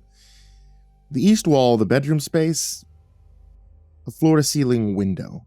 I mean, sure, it only overlooked the dirty street ahead, small coffee place, huge community housing building, but my God, the air, the sounds, the sunlight, it was perfect. And it was so shockingly affordable, right? So I'll make a note here that I've never been much of a horror movie person. It never caught my interest, so when I couldn't find any bug reports on the building, it just seemed like a lucky break. Anyway, after settling my debt with my moving helpers, 6-pack of beer and a large pizza, obviously, they were off on their way and I began putting together my home. I started with the Wi-Fi and living space, so I could work to some tunes, then unbox some stuff for the kitchen. As I was sliding some plates into my cupboard, a knock came at my door. Shit. Maybe the music was too loud. Standing on the other side of the door was a small woman wearing a hijab. I smiled apologetically. Sorry, is the music too loud? No, it's fine. The walls here are good, she assured me. I wanted to say hello. Welcome you to the building. Oh, I hadn't expected such a warm reception. I'd never been greeted by a neighbor in any of my previous places. Thanks so much. I'm Louis. She shook my hand. Kibla. Love to meet you. She peered into my apartment. This looks good. Do you need curtains? I can give you some. I have extra. Thanks, but I'll get around to it. I'm excited to get some December sunlight coming through, I said with a laugh. She didn't laugh. It's no problem. They're lovely curtains. And you need your privacy, she said.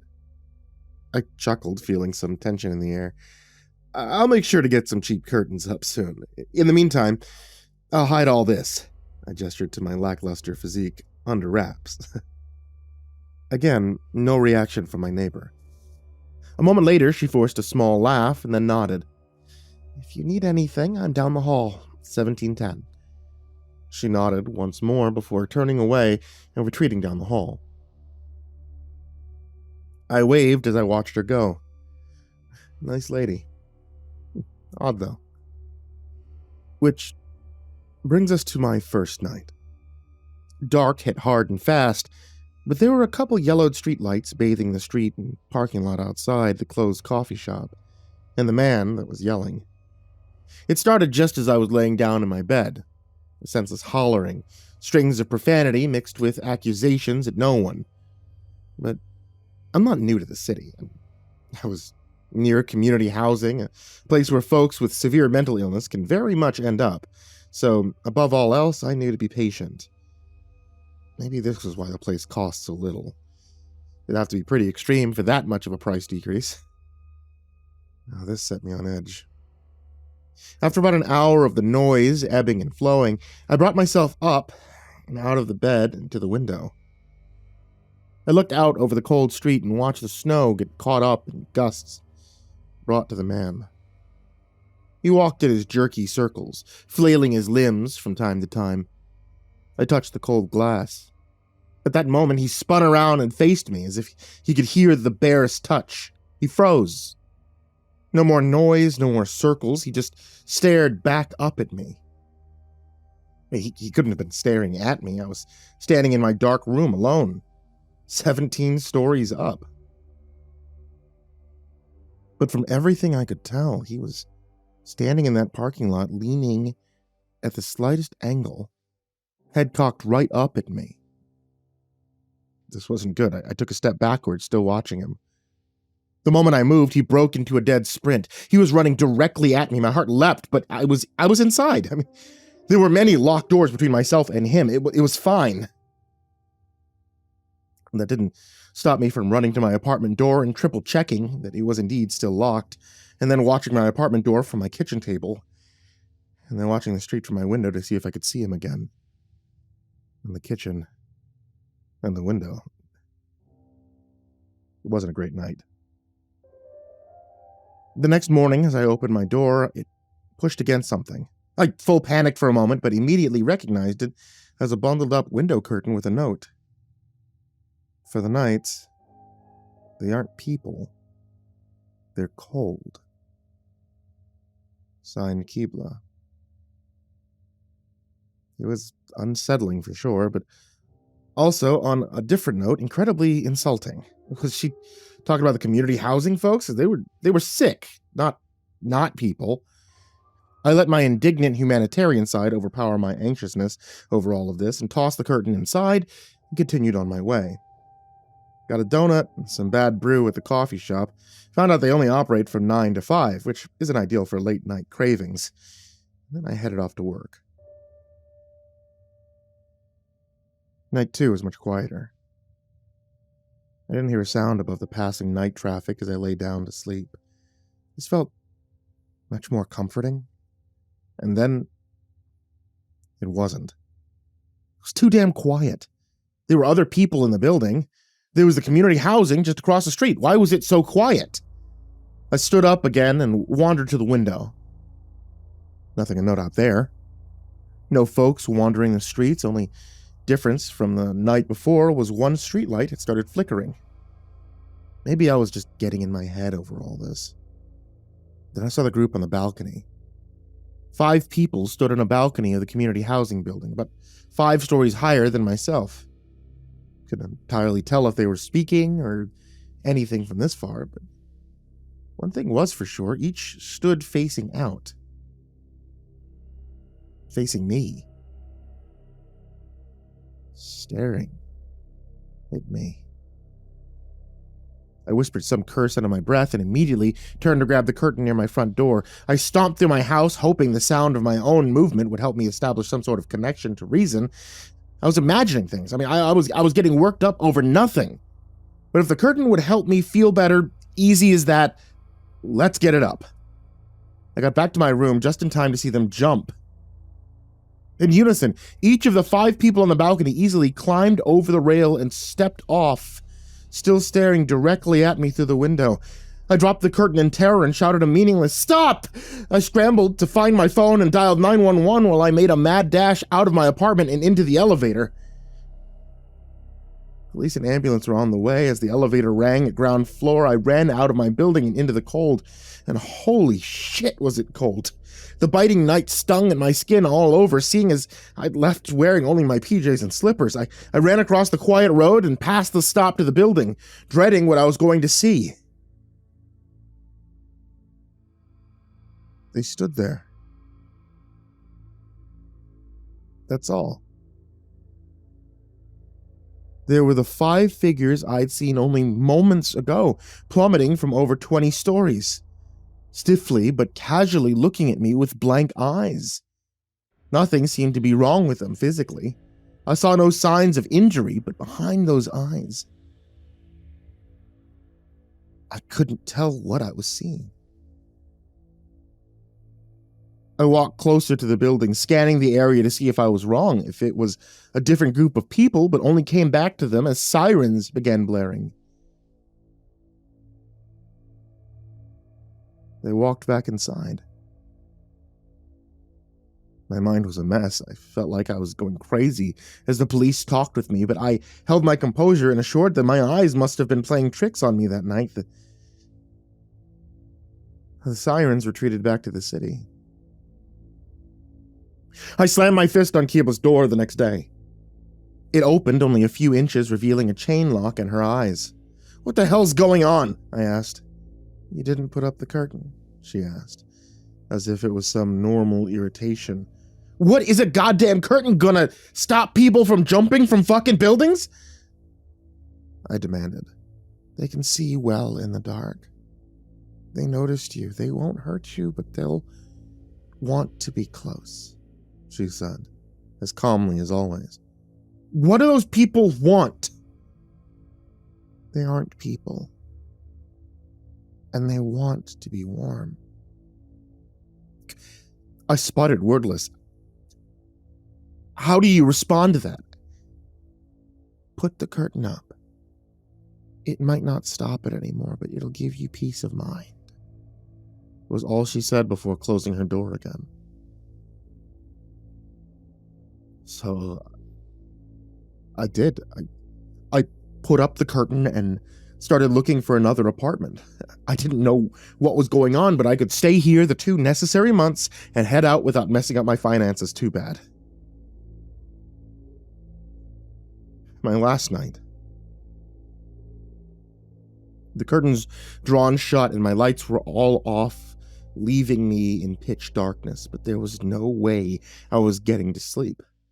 Past 2 days were running through my head on an endless loop. What was happening in that building? With those people, they were people, right? The quiet noise caught my attention. Barely a noise, like the sound of a mouse squeaking in the wall. Be nice to have a normal issue, like mice. Same sound, but slightly louder. I curled up in my bed. I didn't want to deal with anything tonight, but I also knew no sleep was coming if I didn't deal with whatever was causing this sound. I slumped out of my bed and listened closely, tilting my head towards the wall. Silence. Maybe I should just attempt to sleep through it. A singular clicking noise, like hail falling against glass. There was a chance I was just hearing something coming from outside, and I was fine. Or far from fine. They won't hurt you. I shuffled towards the window. They want to be warm.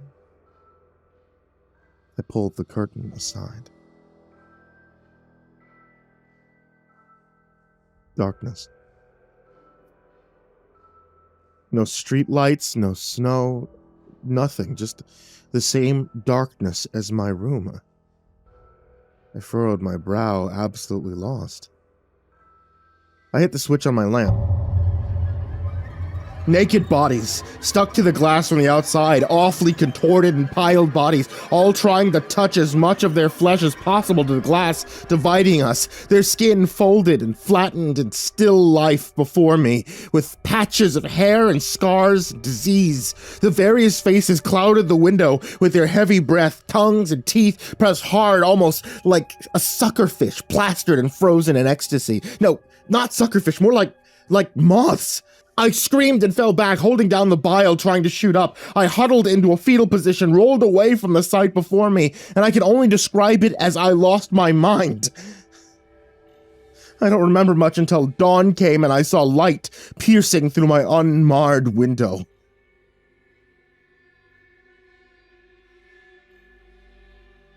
I left that day. I went to a friend's place and I stayed on their couch. My friends and a couple cousins I had here in the city, they'd gone to get my belongings. They all think I just had some kind of random psychological meltdown. It took me this long to get to the point where I can even consider leaving this house and go back to work. I'm gonna live with friends for a while, and if I do someday get a place again, I am so fine with basements.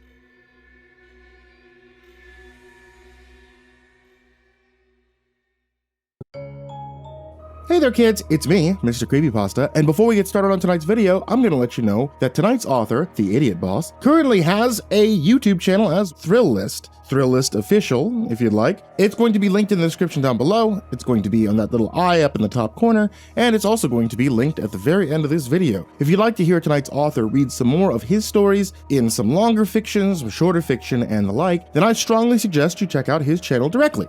And now, on to tonight's video.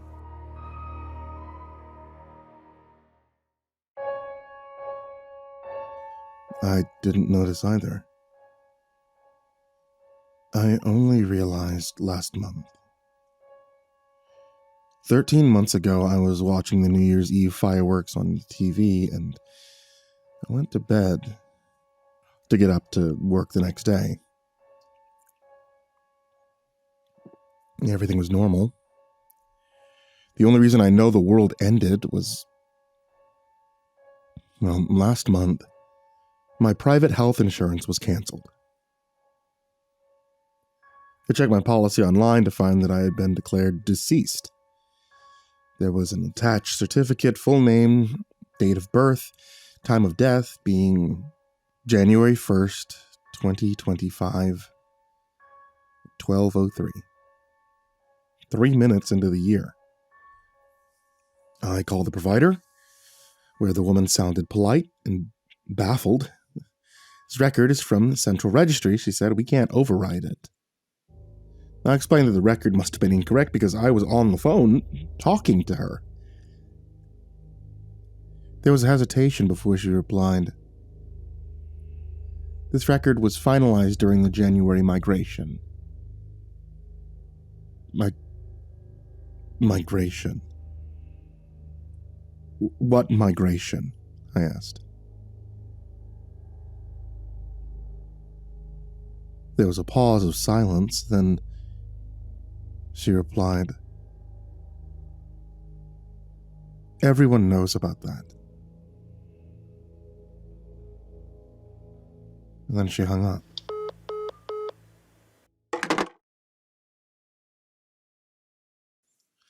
Once I started digging, more things didn't seem right.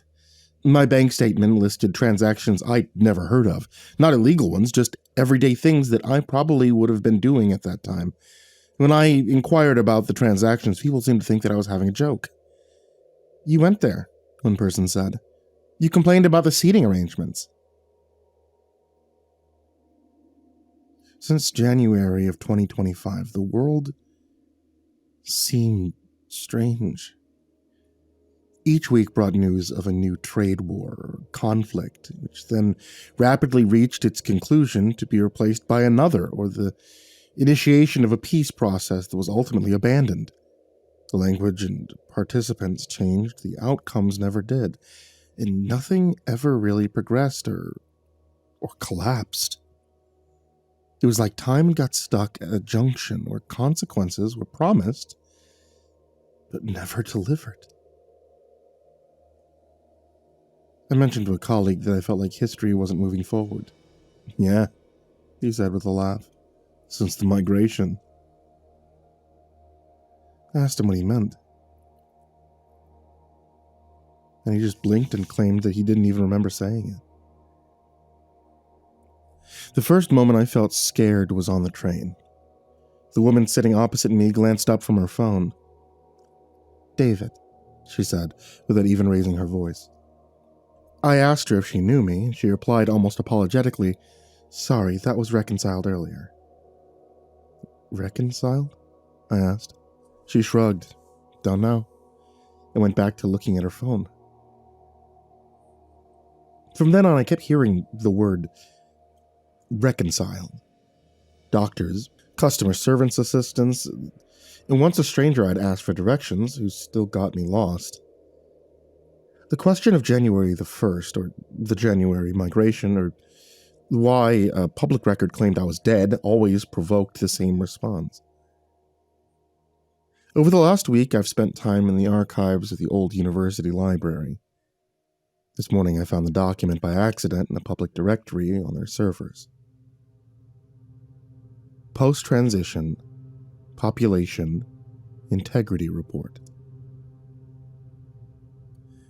The first sections were full of technical jargon, but the final pages contained nothing but tables with billions of entries, and the status of each of them recorded as stable, integrated, or incomplete. When I searched for my name, notes were listed against my entry. Subject exhibits drift. Record divergence exceeds acceptable levels. Passive resolution recommended. Residual instance may be temporary if original instance is no longer available.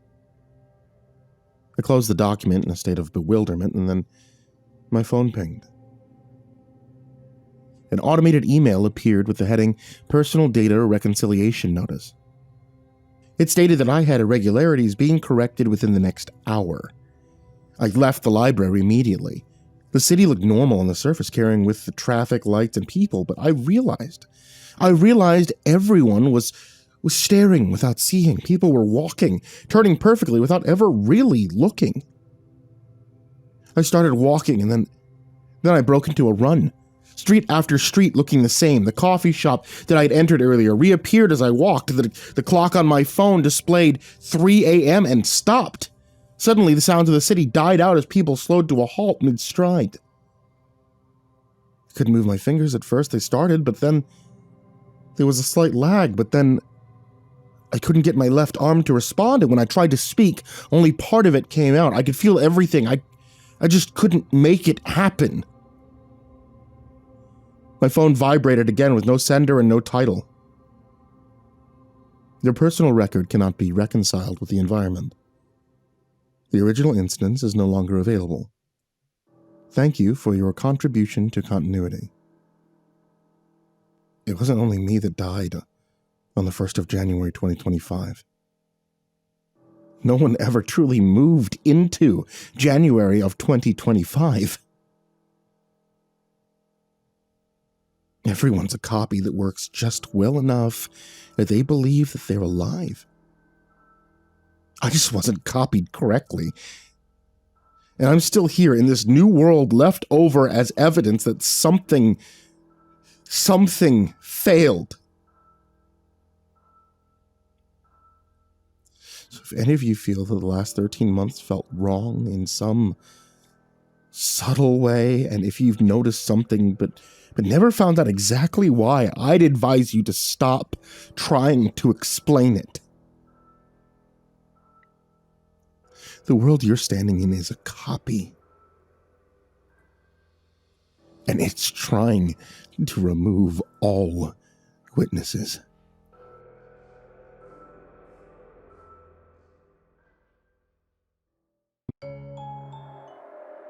When I was 8 years old, my parents and I moved into a quiet neighborhood on the edge of a town I'd never heard of before. The houses were identical in a way that made it hard to tell which ones were ours at first. Same pale siding, same trimmed hedges, same mailbox posts, painted the same dull green. Even the sidewalks looked freshly scrubbed, like someone was afraid of leaving fingerprints on the place. The HOA president came by that afternoon. He introduced himself with a handshake that lingered too long and a plastic container balanced in the crook of his arm. Inside was a cake that had been frosted to look fancy, but when my mom cut into it later, it tasted bland and artificial. Sweet in the wrong way, like flavoring instead of food. The kind of thing that leaves your mouth dry afterward. He also handed my parents a packet of papers and stood on the porch while they skimmed through it. I remember most of it being boring. Rules about lawns, trash bins, noise complaints, outdoor decorations, how long cars could be parked on the street, normal HOA stuff. I was personally more interested in the ants crawling near the steps. Then, my dad stopped flipping pages. I remember him rereading one line silently, his eyebrows pulled together. When I asked what it was, the HOA president laughed a little too fast and said it was just an old neighborhood joke, nothing serious. My mom took the papers away. Later that night, I snuck the packet off the kitchen counter and read the part I'd seen my dad pause on. It was printed in the same font as everything else, same size, same spacing, no bold letters or warnings. Don't let the midnight salesman in. That was it. No explanation, no context, just sitting between a rule about patio furniture and another about window blinds. I didn't sleep much that night. At exactly 12, there were 3 knocks on our front door. Not loud, not soft, perfectly even, like someone tapping on a desk. My parents froze. My mom stood up and relocked the door despite it already being locked. Then the voice came through the wood. Mr. and Mrs. Grayson, would you be interested in this product I'm selling? I must say, it's an offer I can't refuse. His voice was calm and practiced, the way customer service workers talk when they're reading from a script. He didn't raise it, he didn't sound angry, he sounded patient. No one answered. He stood there for exactly 5 minutes. I counted on the microwave clock in the kitchen. He kept talking the entire time, changing the wording slightly each night. Sometimes he said it was a limited opportunity. Sometimes he said it was essential. Sometimes he said it was a solution. But it always started with our names, always polite, always certain. When the 5 minutes were over, he stopped mid-sentence and left. There were never footsteps, just silence where he had been. This happened every night. Eventually, it became routine. Lights off by 11, curtains shut, TV muted. My parents whispered instead of talking. Sometimes I peek through the blinds and see porch lights turn off down the street one by one, like the neighborhood was holding its breath together. One night I asked, why don't we just tell him to go away? My mom didn't answer at first. She kept her eyes on the dark window, watching our reflection instead of the street outside. Because we don't talk to him. That's the rule. But he's just standing there. He's not doing anything weird. My dad turned the volume on the TV down another notch, even though it was already barely audible. You don't know that, and neither do we, so for now, just do what you're told. He knows our names, I whispered. How does he know our names? Neither of them responded.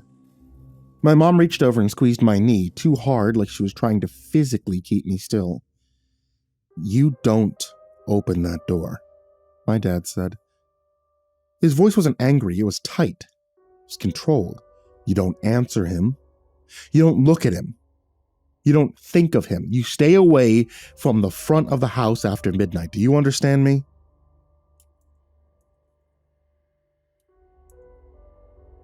I nodded, even though I didn't really understand anything except that they were scared.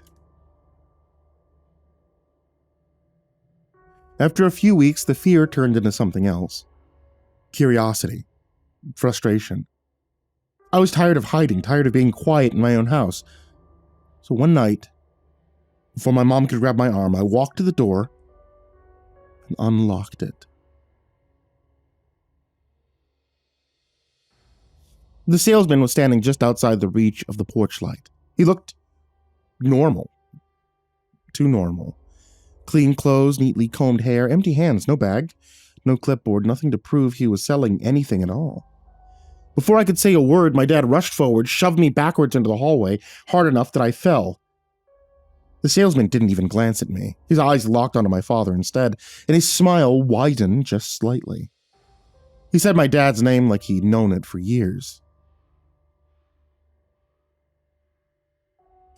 I don't know what was said outside. The door closed behind them, and the wind started immediately, rushing through the trees so hard the windows rattled.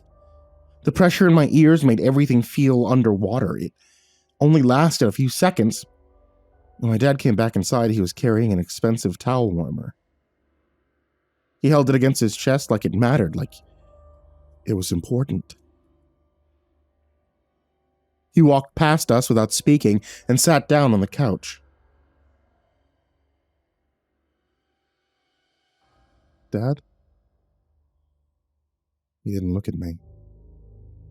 My mom stepped in front of him and crouched down so her face was level with his.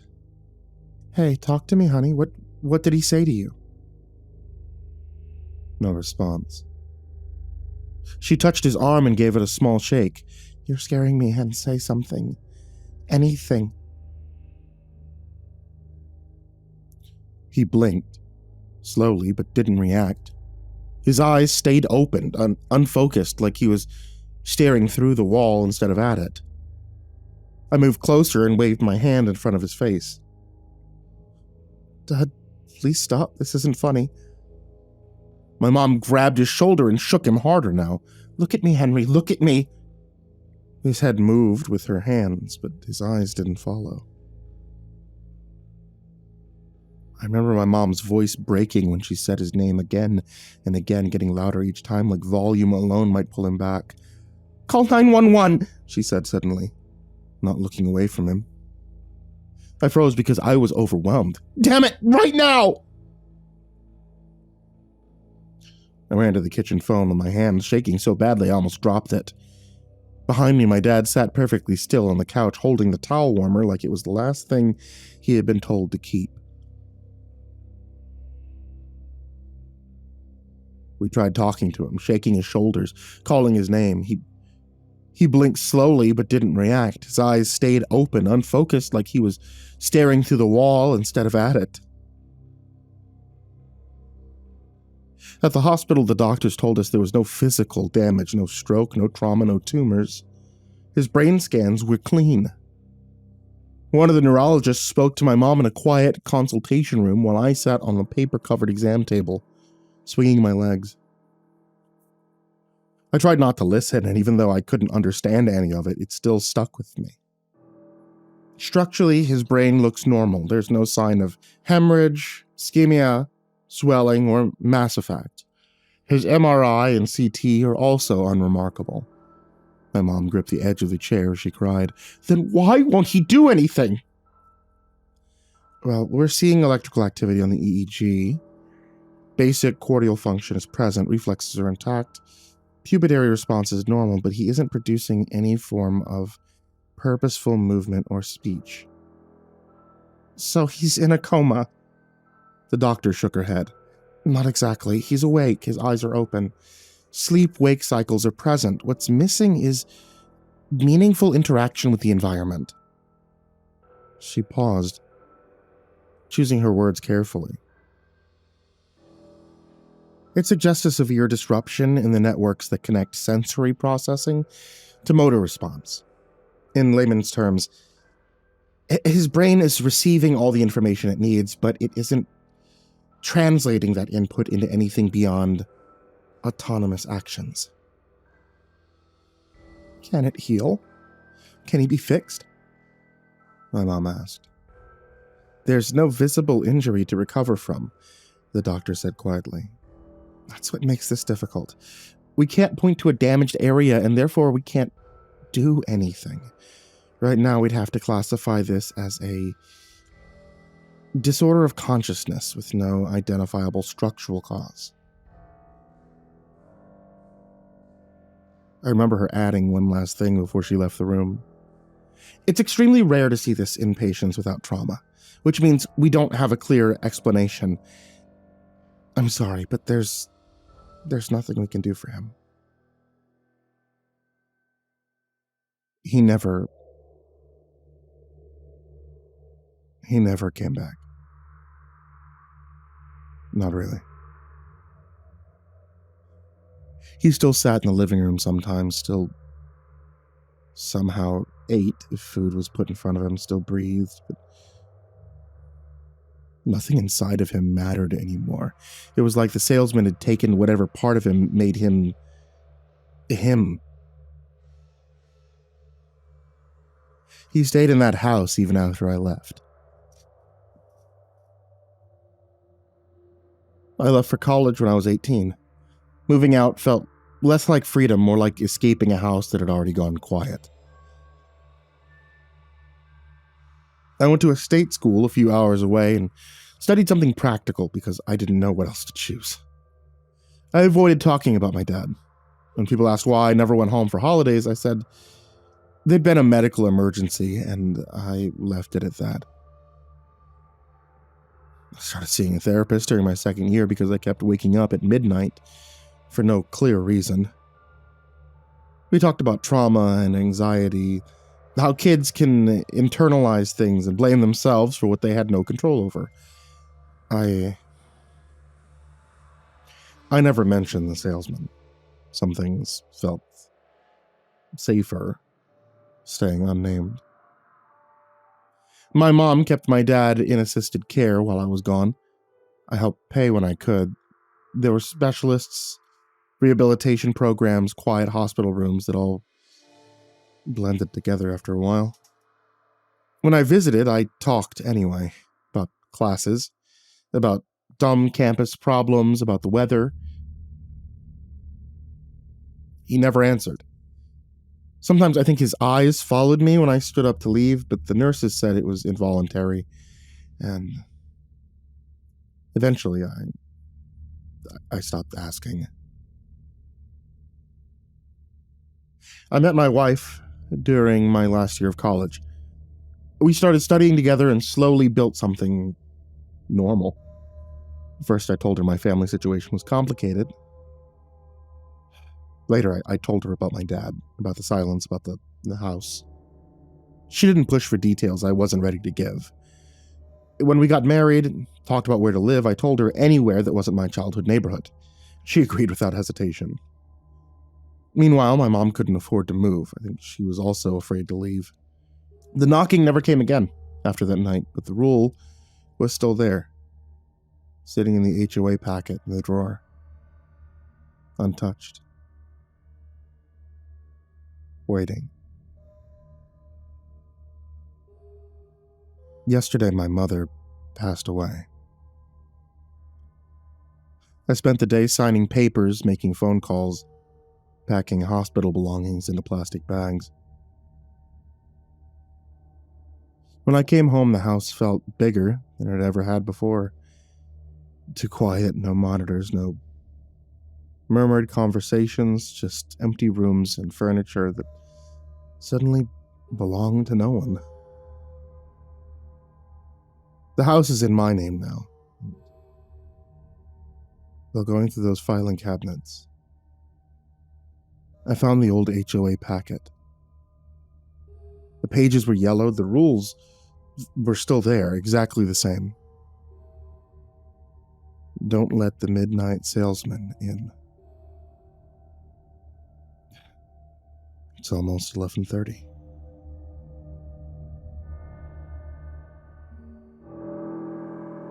My wife is the smartest, most put-together human being I've ever had the pleasure of knowing.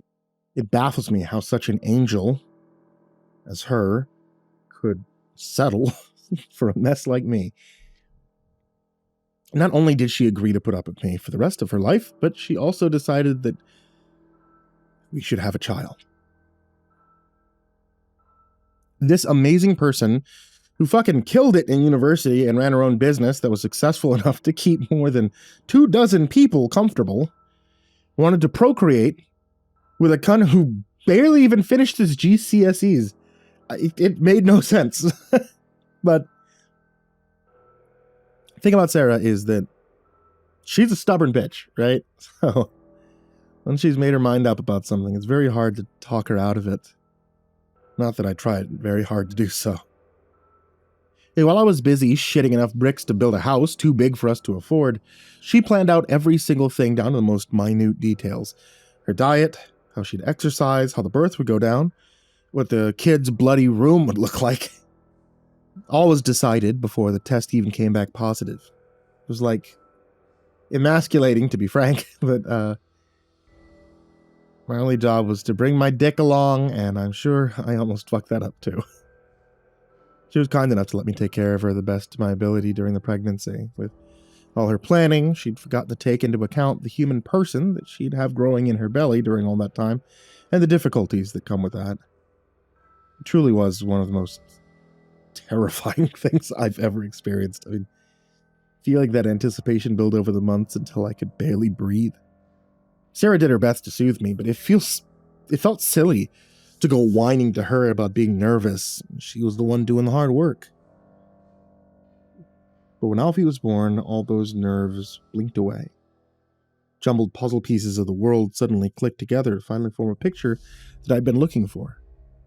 Before becoming a father, it was like I'd been standing in one of those hall of mirrors, right? Unable to figure out which way was forward, having to rely on Sarah's hand to guide me. But when I held him in my arms, for the first time, I was suddenly on a straight open path. The purpose I'd never been able to find for my entire life was suddenly right in front of me. And that feeling even survived him, immediately releasing more shit from his ass than I think I'd ever seen before, all down the front of my clothes. Clothes I then had to go home wearing. I'm not going to pretend I was some kind of natural, right? Fucking things up is my number one talent, and I was still doing plenty of it.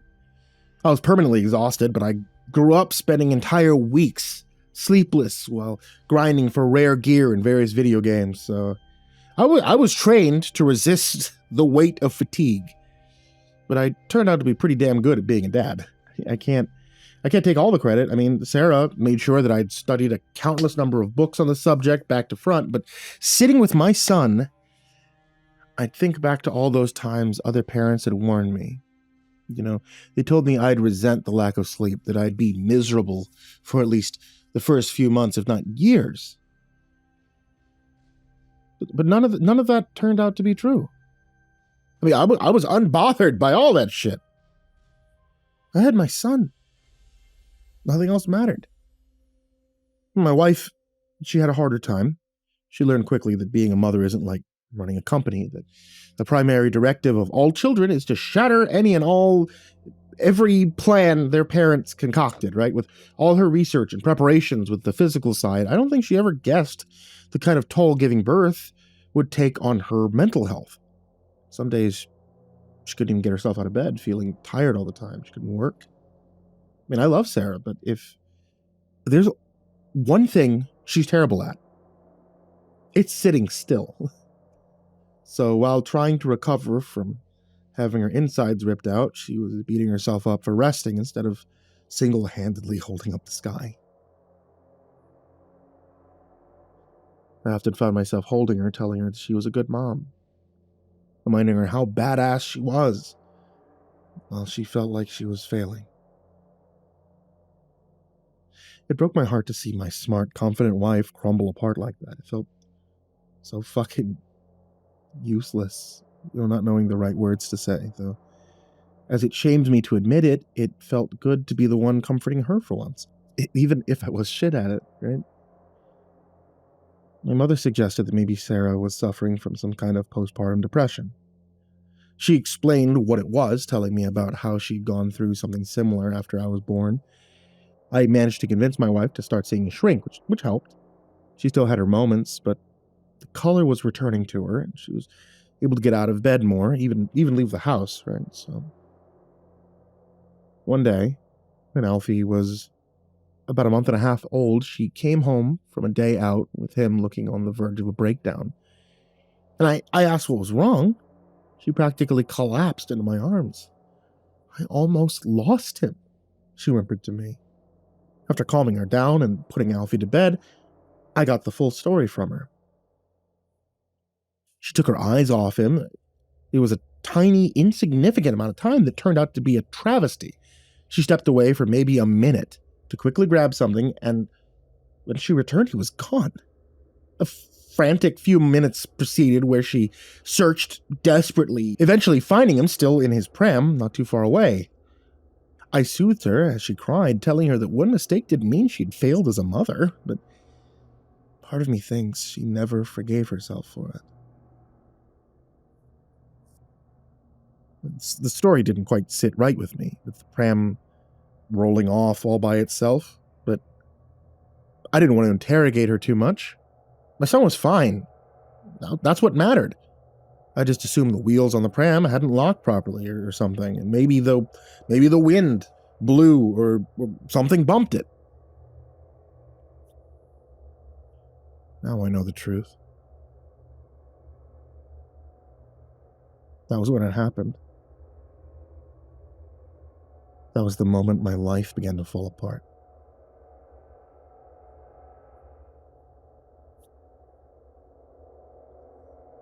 Sarah started watching Alfie much more closely after that, a mother's guilt weighing heavy on her shoulders.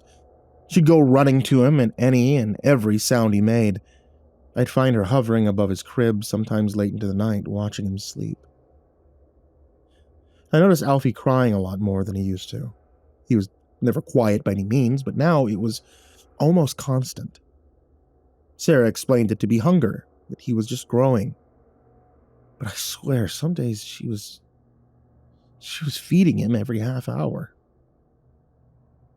One day when I'd managed to convince Sarah to get some rest, I sat with Alfie in my arms, rocking him slowly, listening to his breathing. It was much deeper than before, much more strained, like the air scratched the inside of his throat on each exhale. I watched his chest move up and down with each labored breath, wondering just how a baby could eat so much and still look so skinny.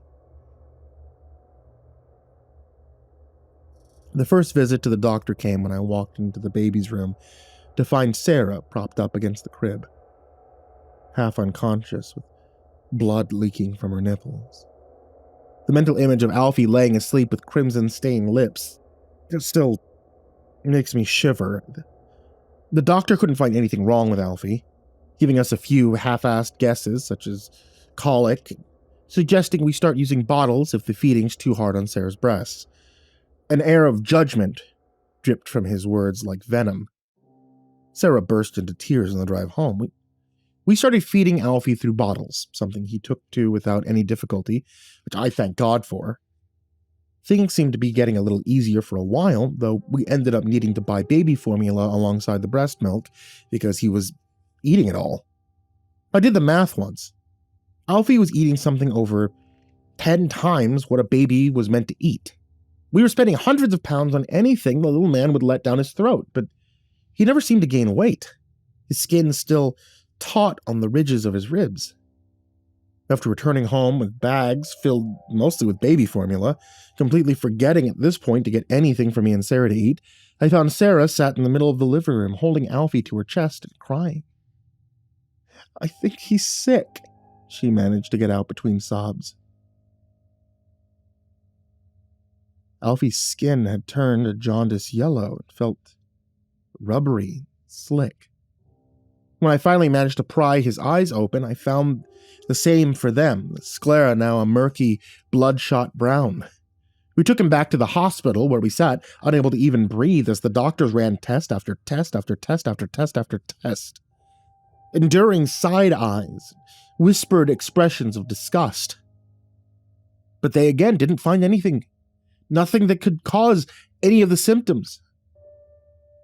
Even after monitoring him over several nights, the useless bastards couldn't find anything.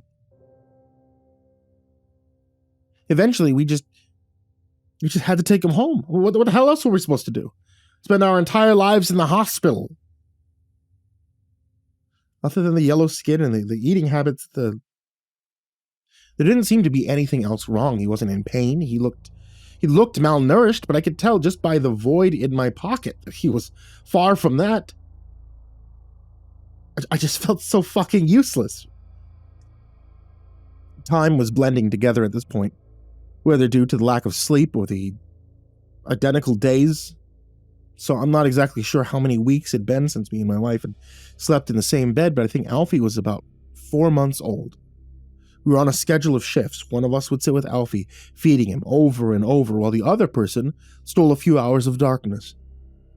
One time I had run out of bottles, but didn't want to wake Sarah. She was coming apart at the seams. We both were.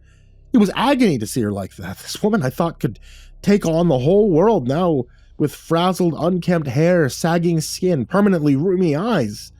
We hadn't even washed our clothes in weeks. I don't think she had a single shirt that didn't have bloodstains on the chest. I wanted Sarah to have at least one full night's sleep, so I let Alfie suckle on the tip of my finger, hoping that it'd delay the mind-breaking wailing by just a few more minutes. And it worked. The silence was so blissful I began to nod off myself. But just as my eyelids made my vision flicker, a sharp pain shot through my hand and woke me right back up. I yelped, yanked my hand from Alfie's mouth, almost throwing him off me on instinct. Immediately he began screaming, the sound cutting into my eardrums with a similar pain to what I'd just felt in my hand, but I was unbothered, my attention absorbed entirely by the bead of blood trickling down from the tip of my index finger. Sarah and I had basically stopped speaking to each other unless it was about Alfie. No more giggle-filled conversations about the most ridiculous things, no more romantic dinners and inside jokes, no more intimacy, emotional or physical. No more love. Just two zombies, funneling milk into a screaming infant, like insects whose sole reason for existence was to feed their queen.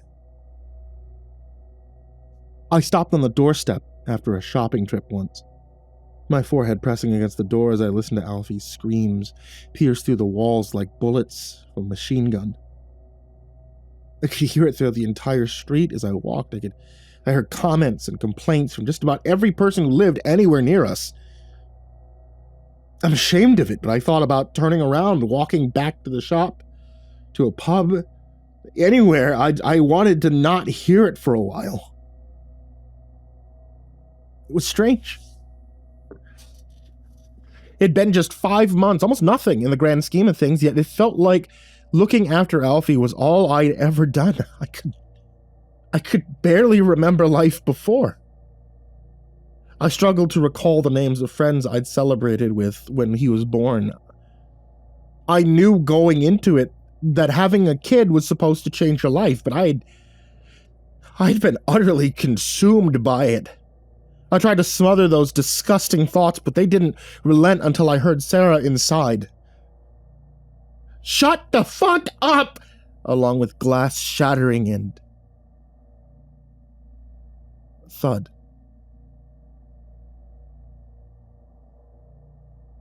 With my heart trying to burst out of my chest, I dropped the shopping at the door, and I rushed inside. I heard another smash before I reached the room. Finding glass and ceramic strewn across the floor, Alfie was on the kitchen table, screaming so hard his yellow face was turning shades of purple. "Shut up! Shut up!" Sarah kept shouting as she picked up another plate to throw. Her pale face was covered in tears and snot, and her neck and arms bearing scratches that oozed blood. I grabbed her and yanked her back, asking what the fuck she was doing. "I can't do it! He won't stop! He won't stop! I can't! I hate him!" She gasped when she realized what she had said, dread tightening around her pupils before she burst back into tears.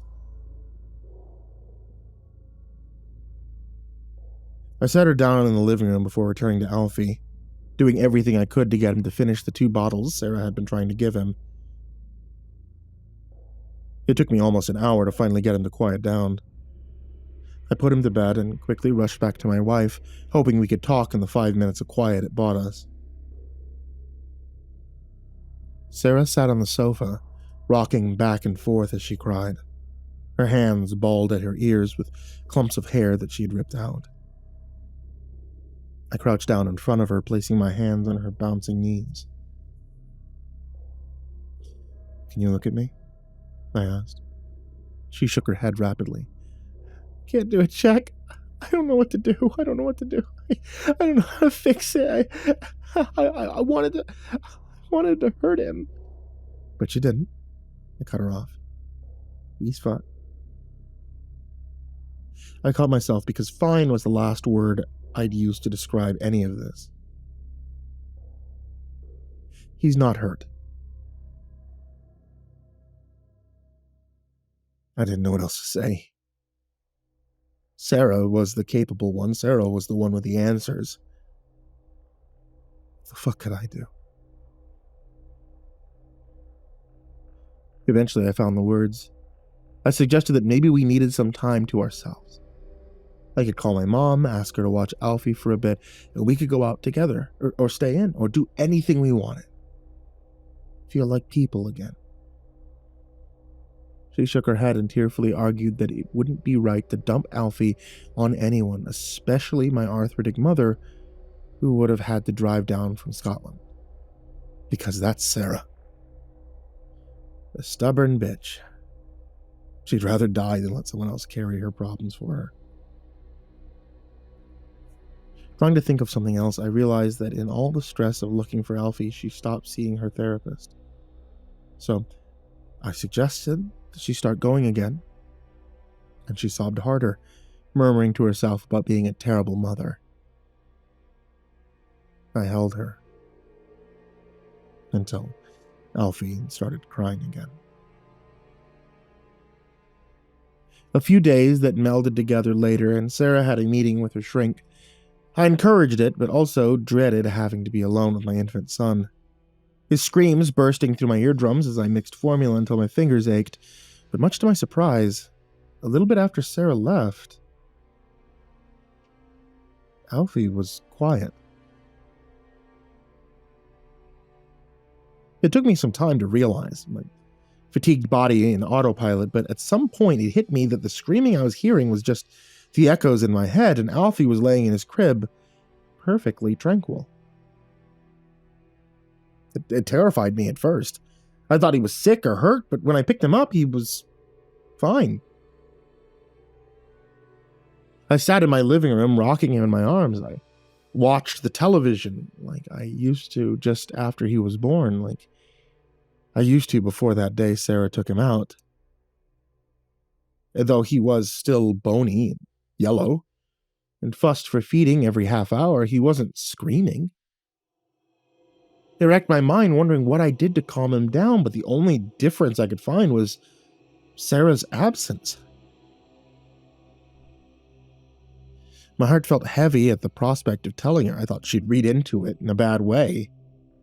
It had to be coincidence, but there was no way that she'd think that.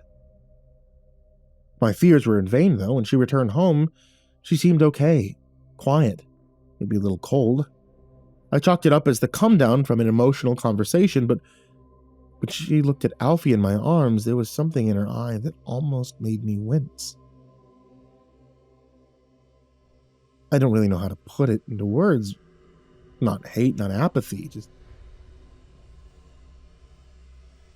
suspicion. She seemed withdrawn for the rest of the day, not going anywhere near Alfie. Again, I just assumed maybe whatever she'd discussed with the shrink had left her emotionally drained. I considered asking her about it, but figured that wasn't the kind of thing that should be shared, even with me. I decided just to give her space and time to figure herself out. What I would give to go back and change that decision. Maybe we could have worked it out together. Maybe I could have helped her.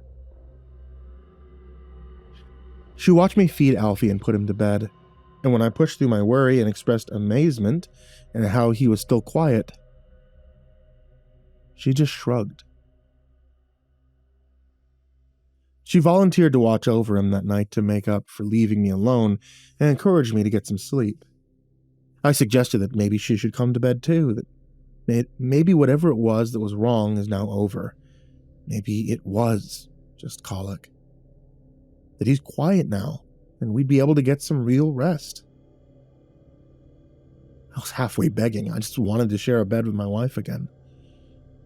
She shook her head, her dispassionate eyes analyzing our son's skinny yellow body as his prominent ribcage slowly rose and fell. Her arms crossed tight over her chest, her face struggling to keep the sneer suppressed.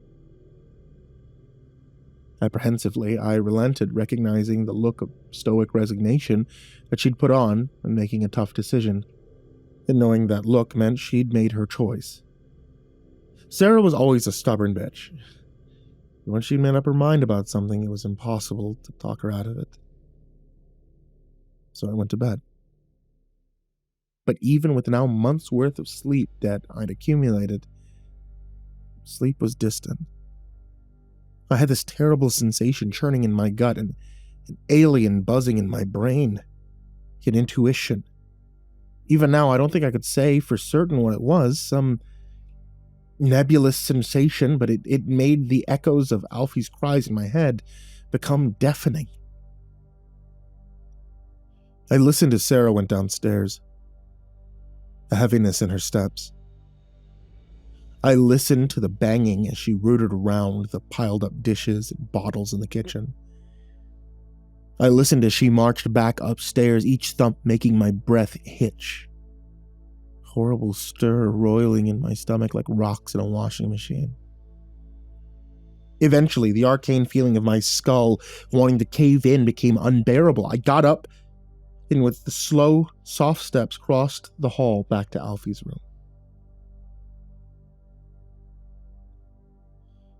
I peeked back inside to see Sarah hovering over the crib like she would just after she had lost him on that day.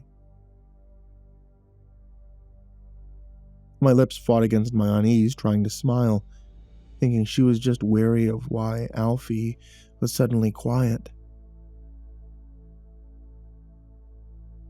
But then I noticed the knife in her hand. I stepped inside and quietly called her name. Sarah? She brought the knife up, and before my mind had time to truly process what I was seeing, I darted across the room. The blade came down on the edge of the crib as I yanked her backwards. Sarah, what the fuck? Alfie began screaming, as did Sarah. Get off me! Her arms flailing wildly, her elbow catching me on the chin. One hand with a death grip on the crib, the other thrashing out at my son with a knife. Sarah fought me. It's not him, Jack! Get away! Let go! Her yells were drowned out by my son's terrified wailing. We'd pulled the crib halfway across the room at this point, and Sarah would not let go, her legs kicking out and whacking against the crib, each flash of the blade making my heart jump. Wrapping one arm fully around her waist, I freed her hand and used it to pry her grip from the crib, digging my nails into the flesh of her wrist, making her cry out. When she finally let go, I swung her around and threw her out the door. She thrashed her knife as she fell into the hallway, slashing me across the forearm, making me stumble backwards. I looked back and met her terrified eyes. She looked at the blood pouring in rivulets down my arm, then the scarlet-stained knife in her hand. "Jack, please," she begged between heavy pants. "Please believe me, that's not Alfie. That thing is not our son." I kept my hands raised in front of me, non-threateningly. Alfie's screams dampening into quiet mewls. "Please put the knife down. We can call the therapist. And we can talk about this, okay? It's gonna be all right. I promise." This was a promise I couldn't fulfill. Sarah shook her head, a deluge of tears pooling in her eyes, her jaw tight as the knife shook in her hand. "It's not him, Jack," she whimpered, her eyes suddenly bulging open as she pointed with the knife, making me flinch. Look! Look what he's doing!" she cried out. I cut my gaze to Alfie as he rolled onto his side, writhing in the crib, as helpless as I felt, letting out a couple cries, presumably upset by his mother's shouting. Controlling my breathing, I took a step towards Sarah, keeping myself between her and Alfie. "Put the knife down," I pleaded. "That's not Alfie!" she shouted again. Growing frantic, the woman I love now a rabid animal. "That's not my son!" My eyes kept darting to the door, which she must have noticed, suddenly becoming quiet, her face sharpening with determination. After a moment that felt like an eternity, I dashed forward. Sarah moved to block me, but I punched her in the face, sending her sprawling out into the hallway again, stunning her long enough to slam the door shut.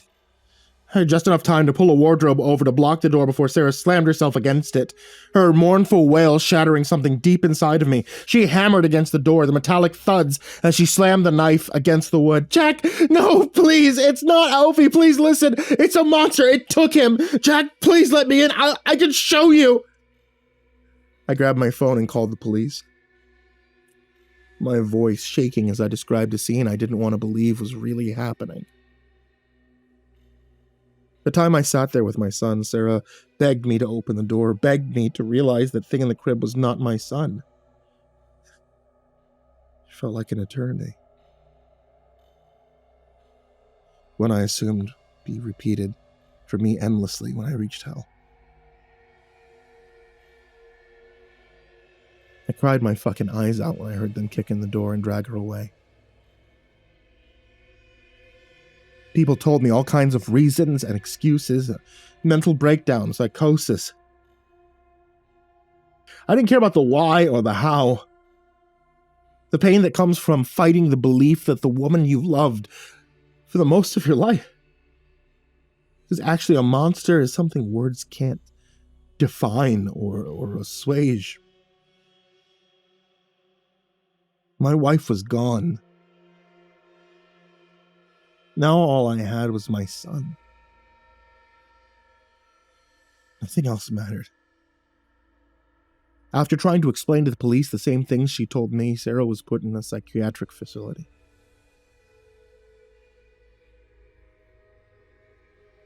I tried to visit her a few times, but all she'd do was scream at me, pleading to find Alfie and kill the thing that stole his place. Eventually, it became too painful to see her, so I stopped going.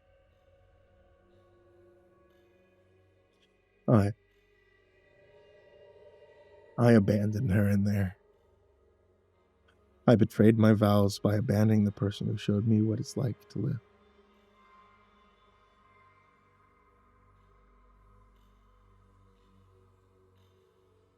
Alfie stopped crying almost completely after that. He'd whine when he wanted feeding every 30 minutes, but other than that, he was quiet. Made me wonder if Sarah had been doing something to him to make him the way that he was. Maybe she'd been hurting him or poisoning him. I read up on Munchausen syndrome by proxy, read up on postpartum psychosis, just about every other disorder I could find. Not a day went by where I didn't break down sobbing. I wanted to give up, wanted to fade into the clouded darkness that had encompassed my life. Like a stone sinking into the sea, but I couldn't. So I put the pain into caring for my son, into finding the strength to do all the things that had once been shared between the two of us. I switched off all those parts of myself that Sarah had once nurtured until the only thing I had the capacity to feel was a father's love. My mom was insistent she'd come down to London to help me, but I fought her off. Every time she offered it, I'd become almost nauseous at the prospect, like my body was repulsed by the idea of not doing this alone, at the possibility of what happened to Sarah happening again somehow. I think the only reason I still answered her daily calls was because if I didn't, she would want to appear at my doorstep unbidden. I can't recall how much time passed between Sarah's meltdown and the day I collapsed. I must have been months, might have been years. Time for me is a melange of hazy splotches. I remember just before I collapsed, I put Alfie in his high chair in the kitchen, and I stepped into the living room for something. And I remember waking up on the floor. My cheek prickled against the crusty carpet, sticky blood growing cold on my face. I struggled to find my senses, my body fighting off consciousness to reclaim some of my deteriorating mind. "Are you dead already?" chuckled a breathless voice so gravelly the speaker sounded in pain. When my eyelids finally found the strength to flutter open, my hazy gaze was absorbed by a tall, thin figure hovering over me, watching me. I writhed and groaned, my limbs refusing to listen to my brain's signals. I managed to lift my arms and roll onto my stomach as a deep laugh filled the air like chlorine gas, making my blood icy in my veins. I smelled blood and feces, and I could taste dirt. Blinking moisture into my eyes and clearing my throat, the dream vision disappeared with a pitter-patter in the kitchen, and when I lifted my head, I was alone. Great. I'm psycho now, too. I pulled myself up and sat against the sofa, my bones throbbing as I watched my hands tremble. My head was bleeding. Suppose I'd hit it when I fell. At the time, I assumed it was exhaustion and the stress getting the better of me. I needed help. I warred with myself, practically begged myself to call my mom and ask her to save me like she always would. The thought of her face made me want to vomit. I knew I should go to the doctor, but again, the idea fought me. The prospect of describing my situation to anyone made me angrier than I'd ever been before, strings of violence tugging at my mind. Thinking back to when we'd taken Alfie to the hospital made me hate my wife even more than I'd grown to. I cried, feeling almost completely alone with only my son. I finally found the strength to stagger upstairs, finding Alfie in his crib. When he saw me, he giggled and reached up, a thin yellow hand to me. I looked down upon his frail skeletal frame, his rubbery, jaundiced skin, bloodshot yellow eyes with black irises, and for a moment, I was disgusted by the creature before me. But it was only for a moment. Alfie giggled and wiggled his arms again, and love filled my chest like an aggressive cancer. I picked him up and I cradled him, tears burning my cheeks as I laughed with him. He pawed at me and murmured the way he does when he's hungry. I carried him downstairs and let him watch me prepare the bottle of milk. I sat with him in the living room and let him ravenously devour every drop in the bottle, almost pulling it from my fingers several times. My breath caught in my throat, the warmth of adoration wrapping around me like python coiling around a rat. When I pulled the rubber nipple from his mouth, there was a crimson smear left on it. I looked down at the blood stain in the carpet, realizing it was the same color. My heart sank into the ground. I tossed the bottle immediately and began examining him, running my finger along with the inside of his lips. Alfie stopped fussing instantly. In fact, he went deathly still. His eyes narrow with this calculation that seemed strange on the face of a baby. Even when I poked and prodded his gums, he didn't fidget. He just watched me. I hissed when a sharp pain cut into my finger. I pulled it from his mouth and watched blood bead on the tip. With my pinky, I folded his lips back and looked closely at the dark purplish gums in my baby's mouth.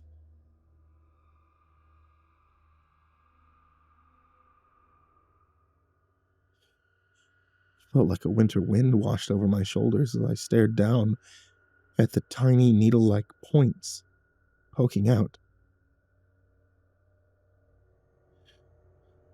I blinked several times, wondering if maybe I'd hit my head harder than I thought. Maybe I was still dreaming, but it's when I noticed how he was looking at me that the world went silent.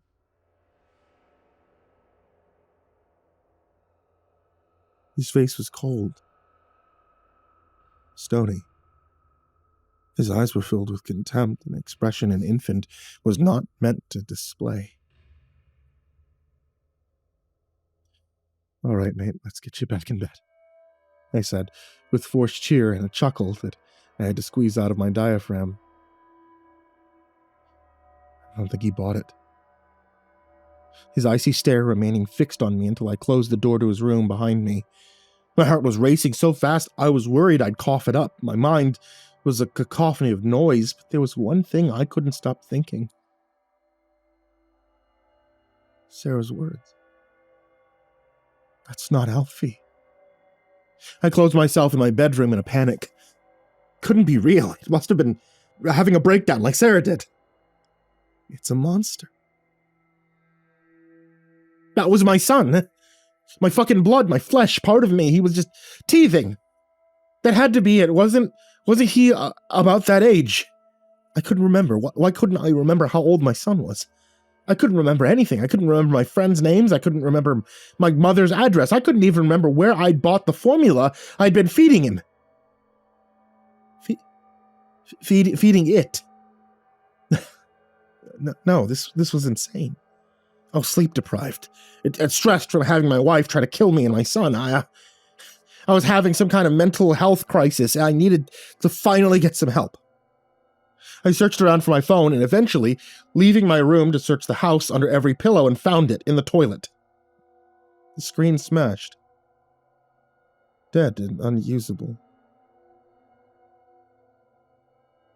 I never brought my phone into the bathroom. Moving back upstairs, I peeked into Alfie's room. He was sat upright in his crib, watching me plainly, curiously. He never sat up before that. And I had a nasty realization settle in my gut. It knew. It knew that I knew. Like Sarah knew. I closed myself in my bedroom again and blocked the door, remaining hidden away until the sun rose the next day. Alfie started crying at some point, but after a while he realized I wasn't coming and stopped, remaining silent for the rest of the night.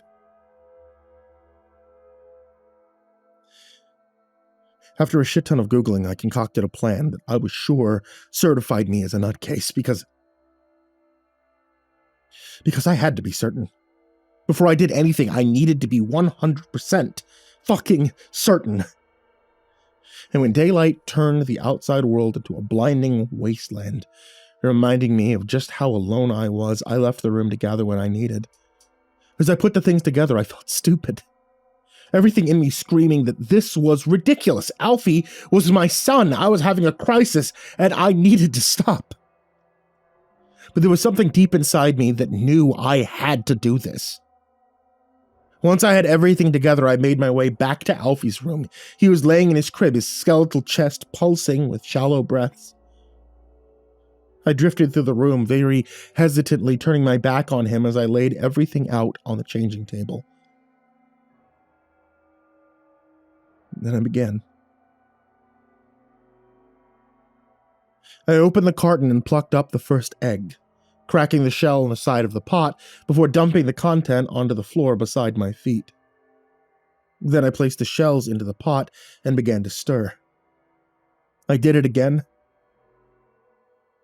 and again. On the third egg, Alfie laughed, making me freeze while I listened to the creaking of the crib as he moved. I repeated the absurd action until the contents of nearly a dozen eggs covered the floor, my socks soaked with yolk. I then placed the empty carton on my head and took the pot in both hands and began tossing the eggshells like you would an omelet. Alfie laughed again, and then it happened. "Why are you doing that?" A strained, harsh, gravelly voice cut through the silence like a lightning bolt. My eyes burned and vision blurred as tears threatened to drown me.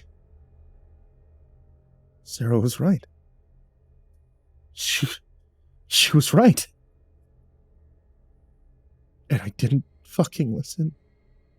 My entire body trembling with fear, I placed the pot filled with eggshells onto the changing table. I didn't look at it, I just, as calmly as I could manage, walked out of the room and into my bedroom, piling half the furniture in front of the door to give me the time to type this up.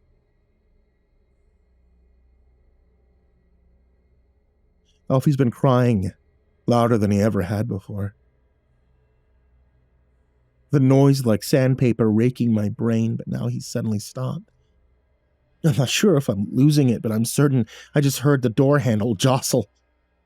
There's an occasional creak now on the wall, on the stairs, the floorboards, as if it's moving around the house, trying to be quiet, waiting for me to come out. I'm not sure exactly why I'm writing this. I mean, maybe someone could use this to see the signs I missed. Maybe I just hope at least one person in the world won't think I'm an evil piece of shit for what I'm about to do. Maybe I'm just using this to delay the inevitable. And once I've done what I know needs to be done, I'll come back and I'll type up an update for what happened. But Sarah, if you're reading this, I'm sorry. I'm so fucking sorry.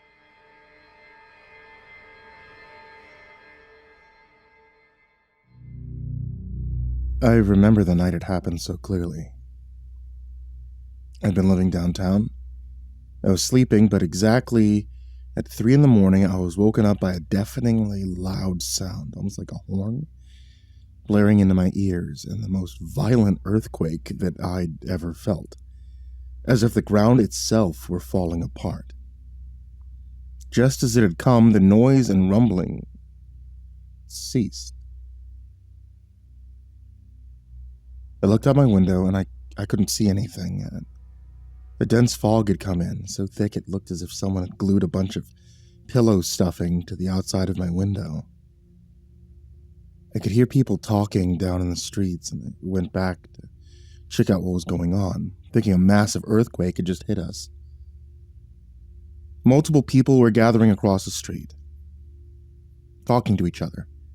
Their voices were riddled with confusion. Some were frantic, talking about how one of the buildings had vanished. I saw where apartment 426 used to be. It was just an empty lot now, as if nothing had ever been there. In the middle of the night, across the street from me, a 7-story apartment complex had completely vanished. along with everyone inside of it. Now, the police, they searched for months. The story was all over the news. The missing posters of the 200 tenants of apartment 426 littered the streets. Cops were everywhere, desperately searching for all those people. But life moves on. I mean, there never came any leads to the case. The police got others to investigate. People moved on. Now all that remains from that night are the memories of those who went missing. It wouldn't be until years later that I got any real clue as to what happened. I was over at my father's house drinking with him and one of his buddies. The guy used to be a cop. The topic of disappearances came up. Now, I asked him if they ever found apartment 426 or any of the tenants. His face, it twisted into a grim expression. He leaned forward before speaking in a hushed tone. Look, I'm not really supposed to talk about it. But it's been years, and I trust neither of you will say shit to anyone.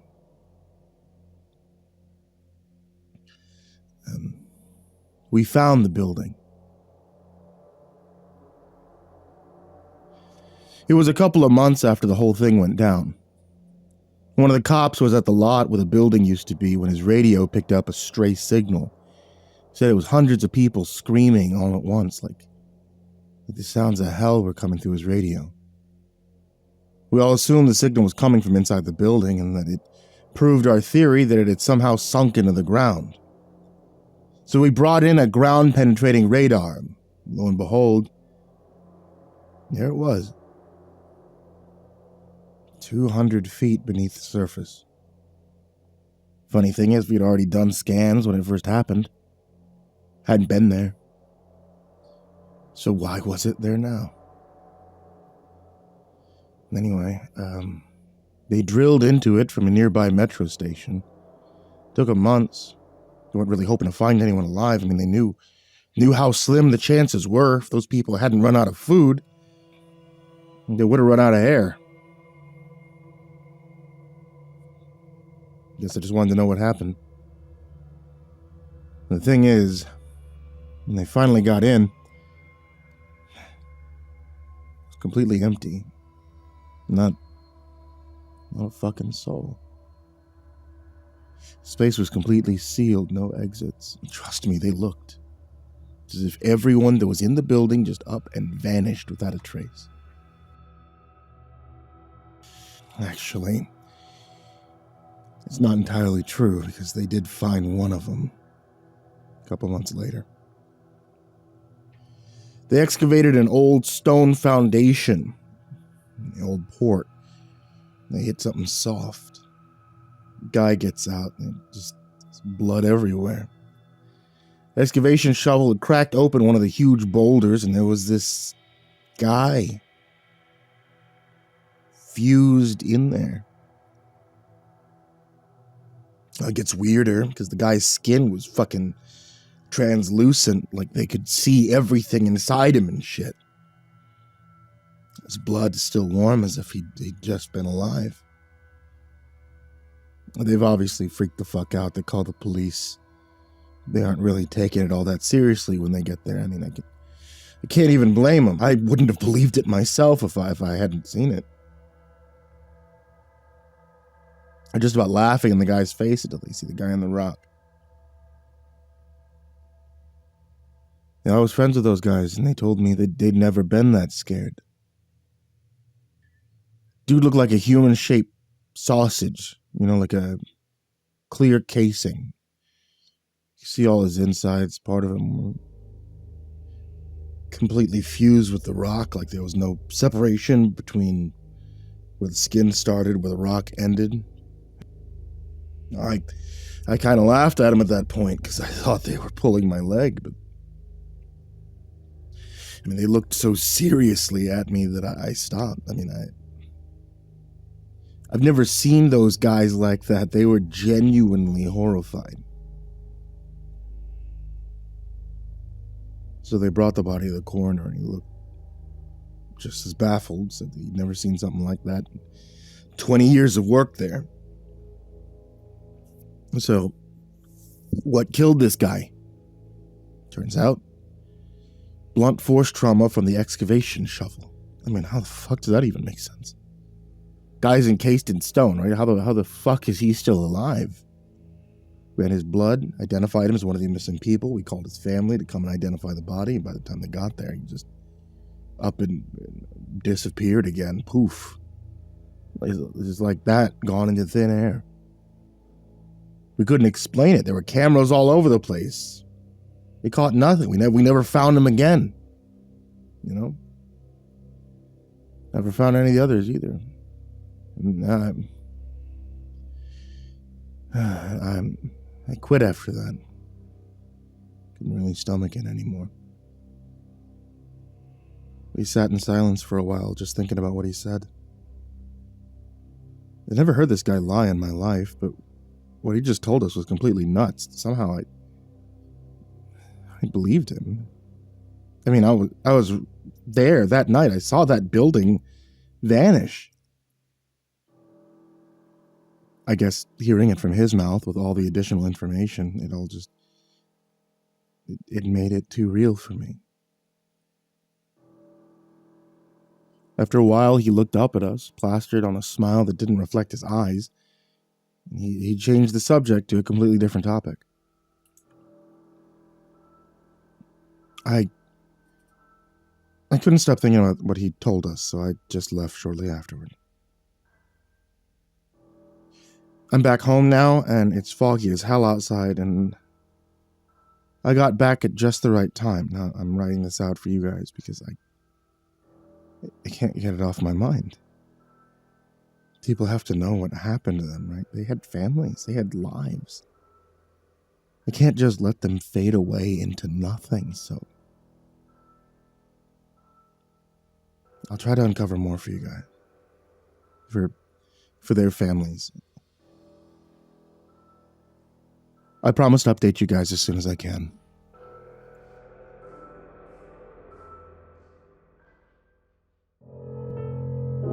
It happened again. Another building went missing in the middle of the night. 1 minute it's here, the next it's gone. Last night it was my buddy's daughter who went missing along with her entire apartment building. They'd come over that very day to shoot the shit over a couple of beers. She'd asked about apartment 426, and since it happened so close to her, I told her everything I knew about it. Understandably, I think what I told her really freaked her out. And I tried to change the subject, but she and her dad, they left not long after. That very night, while I was getting ready for bed, my old police chief called me. He knew I was close with her dad, so he figured he'd call me, let me know what happened. He asked if I wanted to be a part of the search. I agreed. I was there when they interviewed the neighbors in the surrounding area. They all reported the same thing. A dense fog rolled in, and the ground shook violently, like the most violent earthquake they'd ever felt, followed by a deafening horn like that of a train, and then nothing.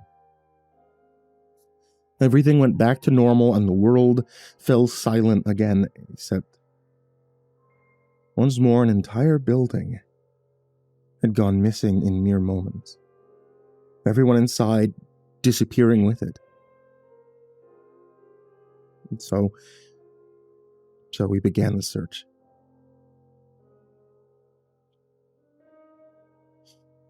In much the same way as when building 426 went missing, this time it wasn't long before something was found. 2 hikers had called and reported seeing a building deep in the woods, just off an established trail. So we went looking. We found it. There it was. Its address is on full display, apartment 451. Nearly around 100 kilometers away from where it had stood. It had been a 10-story building, but only the first 2 floors were currently there. I was one of the first to go in, and the second I did, I could tell something was wrong. I mean, nothing so far had given me any doubt as to what I was doing. It had all been so procedural. But the second I stepped in there, the hair on my arm stood on end. Something about the place was completely off, something more than I was seeing. It was like every nerve in my body was telling me to get out. The first thing that hit me was the smell, like hot copper. The air was thick, heavy, almost kind of muggy, hot and humid, despite it being midwinter and snow covered every inch outside. The floor plan was all wrong. I mean, doorways leading to nothing but brick walls and hallways that just ended abruptly. Trees were growing through the walls and ceiling like they just phased through everything. I opened one of the doors and it led outside despite being a normal room door with a number. There was an elk there, standing still, completely frozen. Had this look of pure terror on his face. But it wasn't looking at me. It was looking past me, like it could see something behind me. Something I couldn't see. Another officer called out to me, and in the brief moment when I looked away, the elk disappeared. And I don't just mean walked away. The tracks walked up to the doorframe and just they ended there. Everything went to shit after I went to the second floor. I wish I hadn't gone up. I really wish I hadn't. When I went up, it had no roof. The walls ended slightly above my head. I heard crows above me, and I looked up into the trees that had gone through the building. God. You were all up there, over 100 of them, up in the branches, writhing, moaning in pain. Every tenant of apartment 451 was up there, alive, suffering. Some look as though their skin had been peeled from their flesh. Most of them were missing limbs, pieces of their bodies, all ending in straight edges, as though they'd been cut off in one straight motion.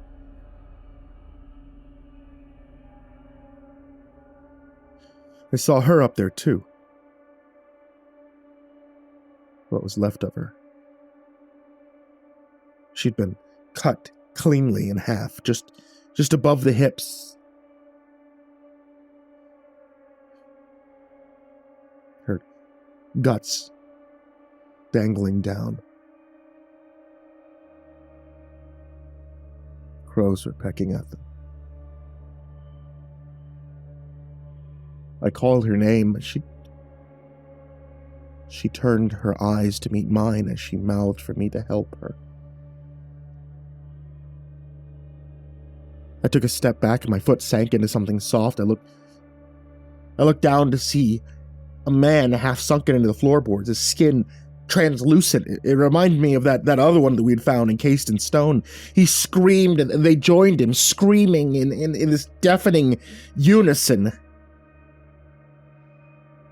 And it got foggy. Out of nowhere, just appeared at its seconds. I couldn't see 5 feet in front of me. That's when the building began to shake violently. It nearly threw me to the ground, but I caught myself. I knew what it all meant, so I headed for the exit as fast as I could. I called out to the others to hurry, to get out. And as I exited behind one of my coworkers, my foot snagged on the door frame. I fell hard, knocking the wind straight out of me, but the worst part was that blaring horn. It felt like someone was holding a train horn right next to my ear, and I held my hands to my ears. Just as soon as it started, it fell silent again.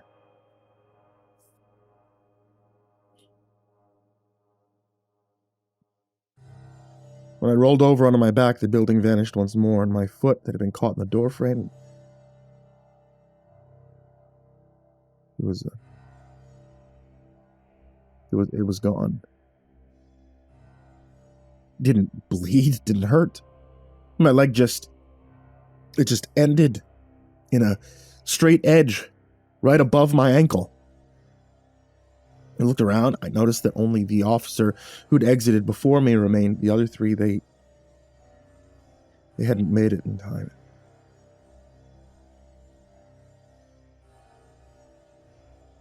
I knew them well. They'd had families.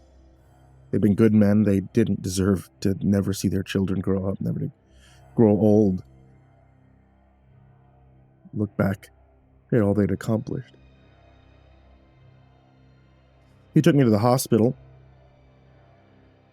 They couldn't explain it any more than we could. He wasn't cauterized. It was just an open wound, yet didn't bleed.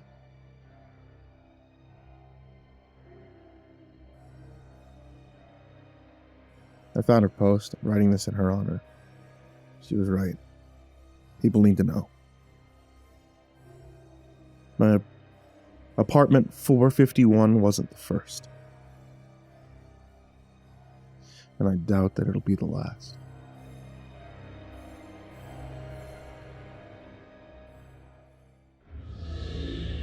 Personal log. Our expedition to explore SCP-354, that gaping wound in the middle of Canada, has finally been accepted. The R&D boys have come up with what can only be described as a submarine with a drill on it. We know that the pool gets denser as you go down, so we suspect that at some point we won't be sinking so much as digging. Hence the huge mining device built onto it. It's not hydrodynamic at all, but we're not really going swimming here either. My gut tells me that there's something on the other side of the red pool, just like digging down, digging up to China. All we have to do is dig down, or up. Personal log. Had a nice long debate with 05 over who's allowed to come. I want MTF Omega-7 to come with us for protection, or at least SCP-076, but they won't allow it. Despite the massive damages he continues to cause, they still see him as too valuable to risk losing. Not that he isn't, immortal or anything. Maybe they just didn't have the guts to ask him to go exploring. Ackler, that ass, wanted us to take another SCP with us, but I wouldn't allow it. File says that SCP was just born before he came through, so he'd be useless as a guide. He might be some sort of useless security, maybe, but that's mostly canceled out by the fact that he is, The final crew, complement apart from myself, consists of 3 agents, 2 D-class personnel, 1 geologist, and some guy from R&D, the one who's going to be piloting the ship. I already forgot all their names.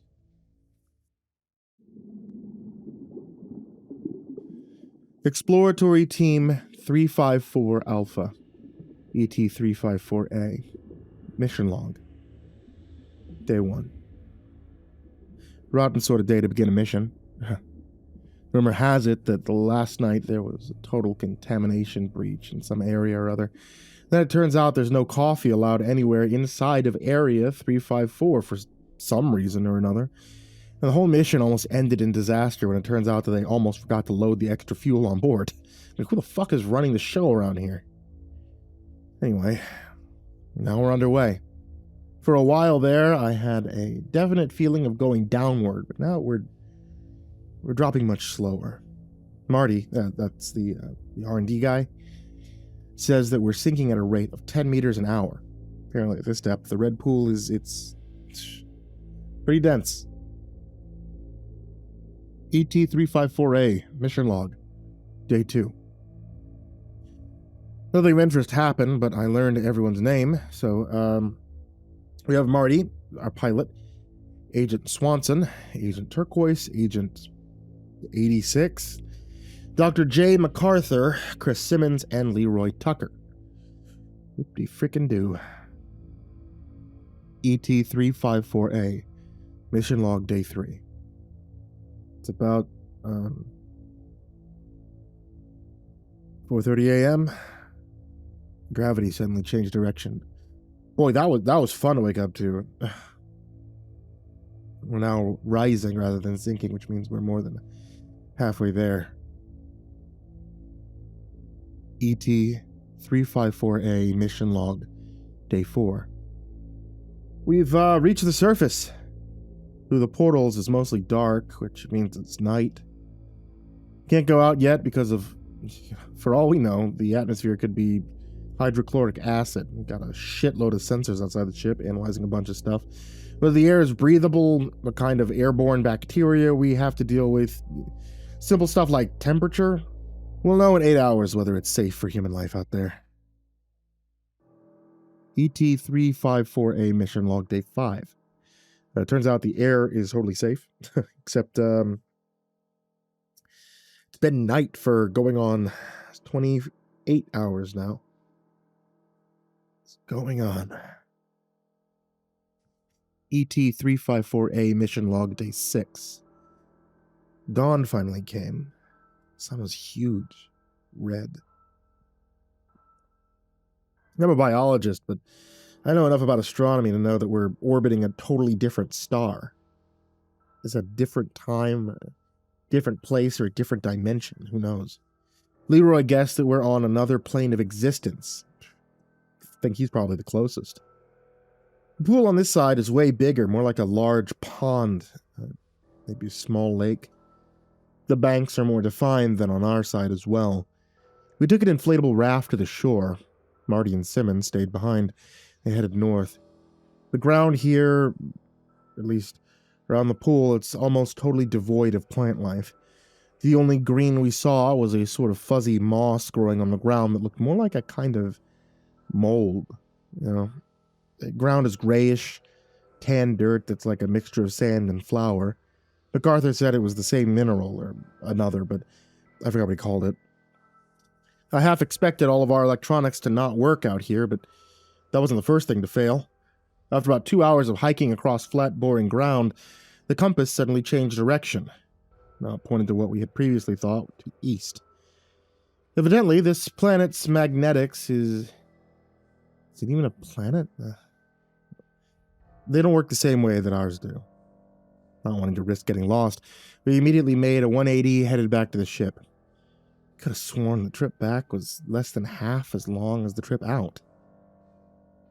Tomorrow we'll work out a way of navigation that doesn't rely on the compass being sane. ET-354A mission log, day 7. Lousy night's sleep. The sun never went down.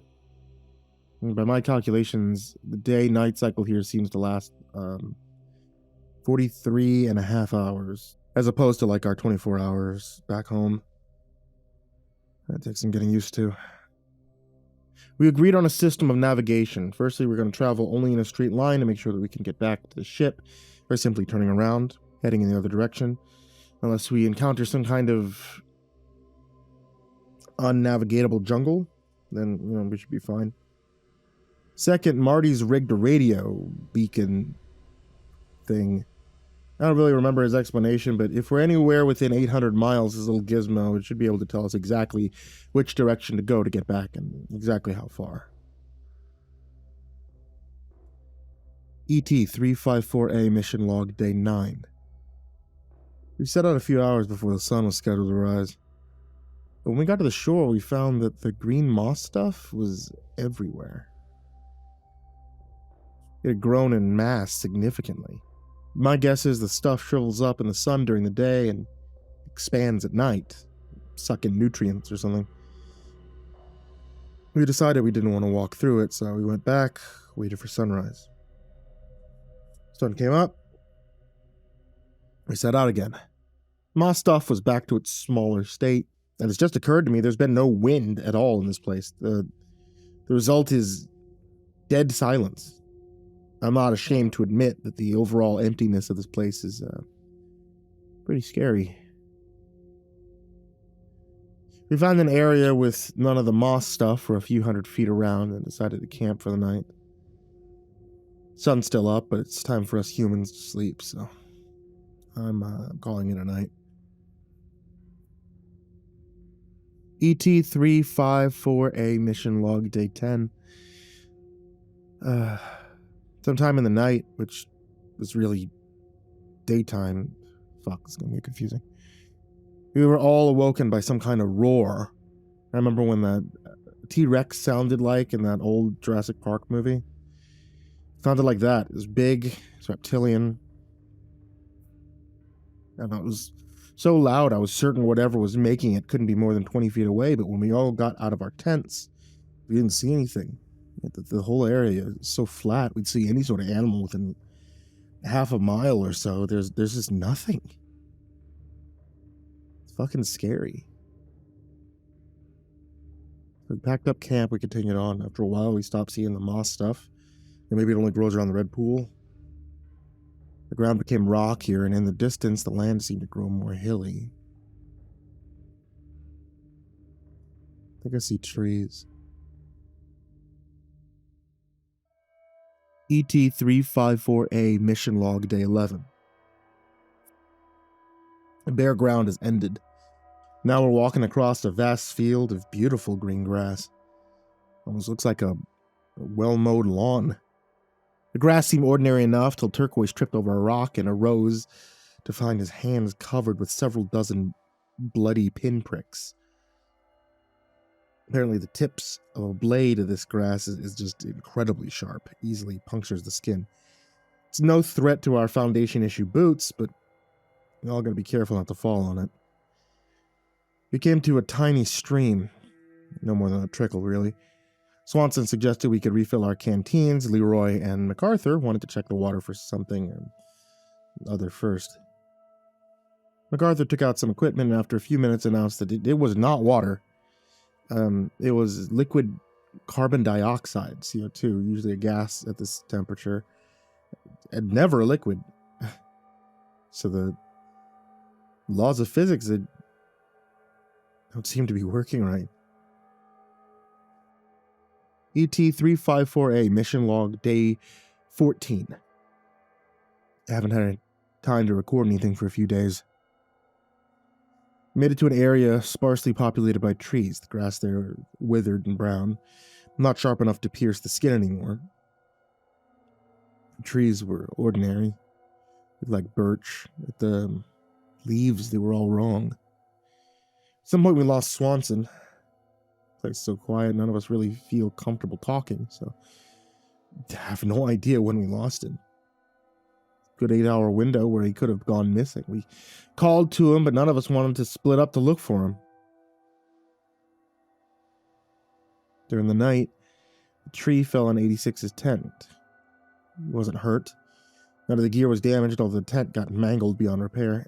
86 swears that the tree hadn't been that close when he pitched the thing, and no one of us could tell what caused it to fall. I mean, the trunk had just, snapped. So we all agreed not to pitch our tents anywhere near a tree from now on. The next day, which was really nighttime, we heard the same roar from a few days ago. It sounded exactly the same as before, and again, we had no idea what made the sound. None of us could even agree which direction it came from. And then it started to rain. We all pitched our tents for the night, this time a whole lot closer together than we had before. The nearest tree was about 300 or so feet away. MacArthur confirmed it was actually rain and not more CO2 bullshit. We all set up this funnel thing to refill our canteens. Leroy donated his tent to Agent 86. I offered to share mine since it's a little bigger than the other guys. I asked Leroy what he did to wind up as a D class. He said that he'd raped a couple of people. I think he might have been trying to freak me out, but who knows. Anyway, he's one of the most well-behaved D-classes I've ever met, so I don't think he's gonna say assault me in my sleep. ET-354A Mission Log Day 17. God, the rain finally stopped. Everything's soaking wet, including us, except for the ground. After that much water, you'd expect it to be muddy as all hell, but the ground beneath the grass is barely damp at all. As the plants absorb moisture from the ground more efficiently than the ones back home, they're setting out again. Perhaps the rain awakened some animal life. And Mission Log Day 25. What seems to be a huge cliff in the distance turned out to be an artificially constructed wall. It's made of solid rusty iron, and it stands maybe 15 feet high. To the left and the right, it goes on farther than the eye can see. Can't imagine how thick it is. We have no way around it. have to go over it or through it. We made camp for the night. We'll look out for what to do in the morning. ET-354A mission log, day 26. Leroy jerry-rigged some kind of blowtorch thing with our equipment. I swear the guy's a fucking MacGyver. We cut a hole in the iron wall big enough for us to go through. Turns out it's only about 1/4 of an inch thick. There's another wall behind it with less than a foot between. Apparently this thing has multiple layers. Leroy cut through 8 of them before we finally made it to the other side. The grass on this side is black. It's not burnt or anything. It's just a different color. Finally, there's some wind. It's getting tired. Concluded that coming here was a mistake. We have to head back. ET-354A mission log, day 39. Passed through the second barrier. We're back at the weird place with the black grass. I half expected the hole Leroy cut through it to have sealed up or something, but it's still there. Thank God, or whoever runs the show in this world. I don't think MacArthur's going to make it through the night. He's lost a lot of blood. ET-354A mission log, day 40. We awoke to find that MacArthur had crossed. We didn't want to do it, but we had no choice but to terminate him. 86 says that something back home might be able to help him. He may have been right. We couldn't afford to have him slow us down. We only had a few more days until day 48. We made it back to the ship with only an hour or two to spare. The first thing they asked us was what the fuck happened to Swanson, Turquoise, MacArthur, and 86. As if a few dead team members are our biggest problem right now. Marty has us underway, and we're definitely sinking. I hope they don't... End of log. This document was discovered in the Central Foundation database. No such mission to explore SCP-354 has yet been suggested or proved. No records of any personnel mentioned in the log exist. The log's origin is unknown.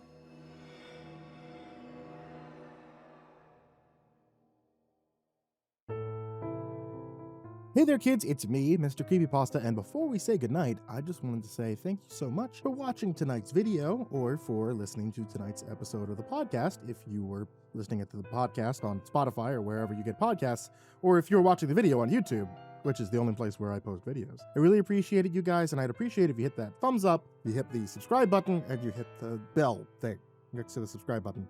As always, I want to give a very big thank you to everybody who supports me on Patreon, patreon.com/MrCreepyPasta. That is the main place you guys are able to support me if you guys want to be able to support me, which you absolutely don't have to do, but hey, thank you.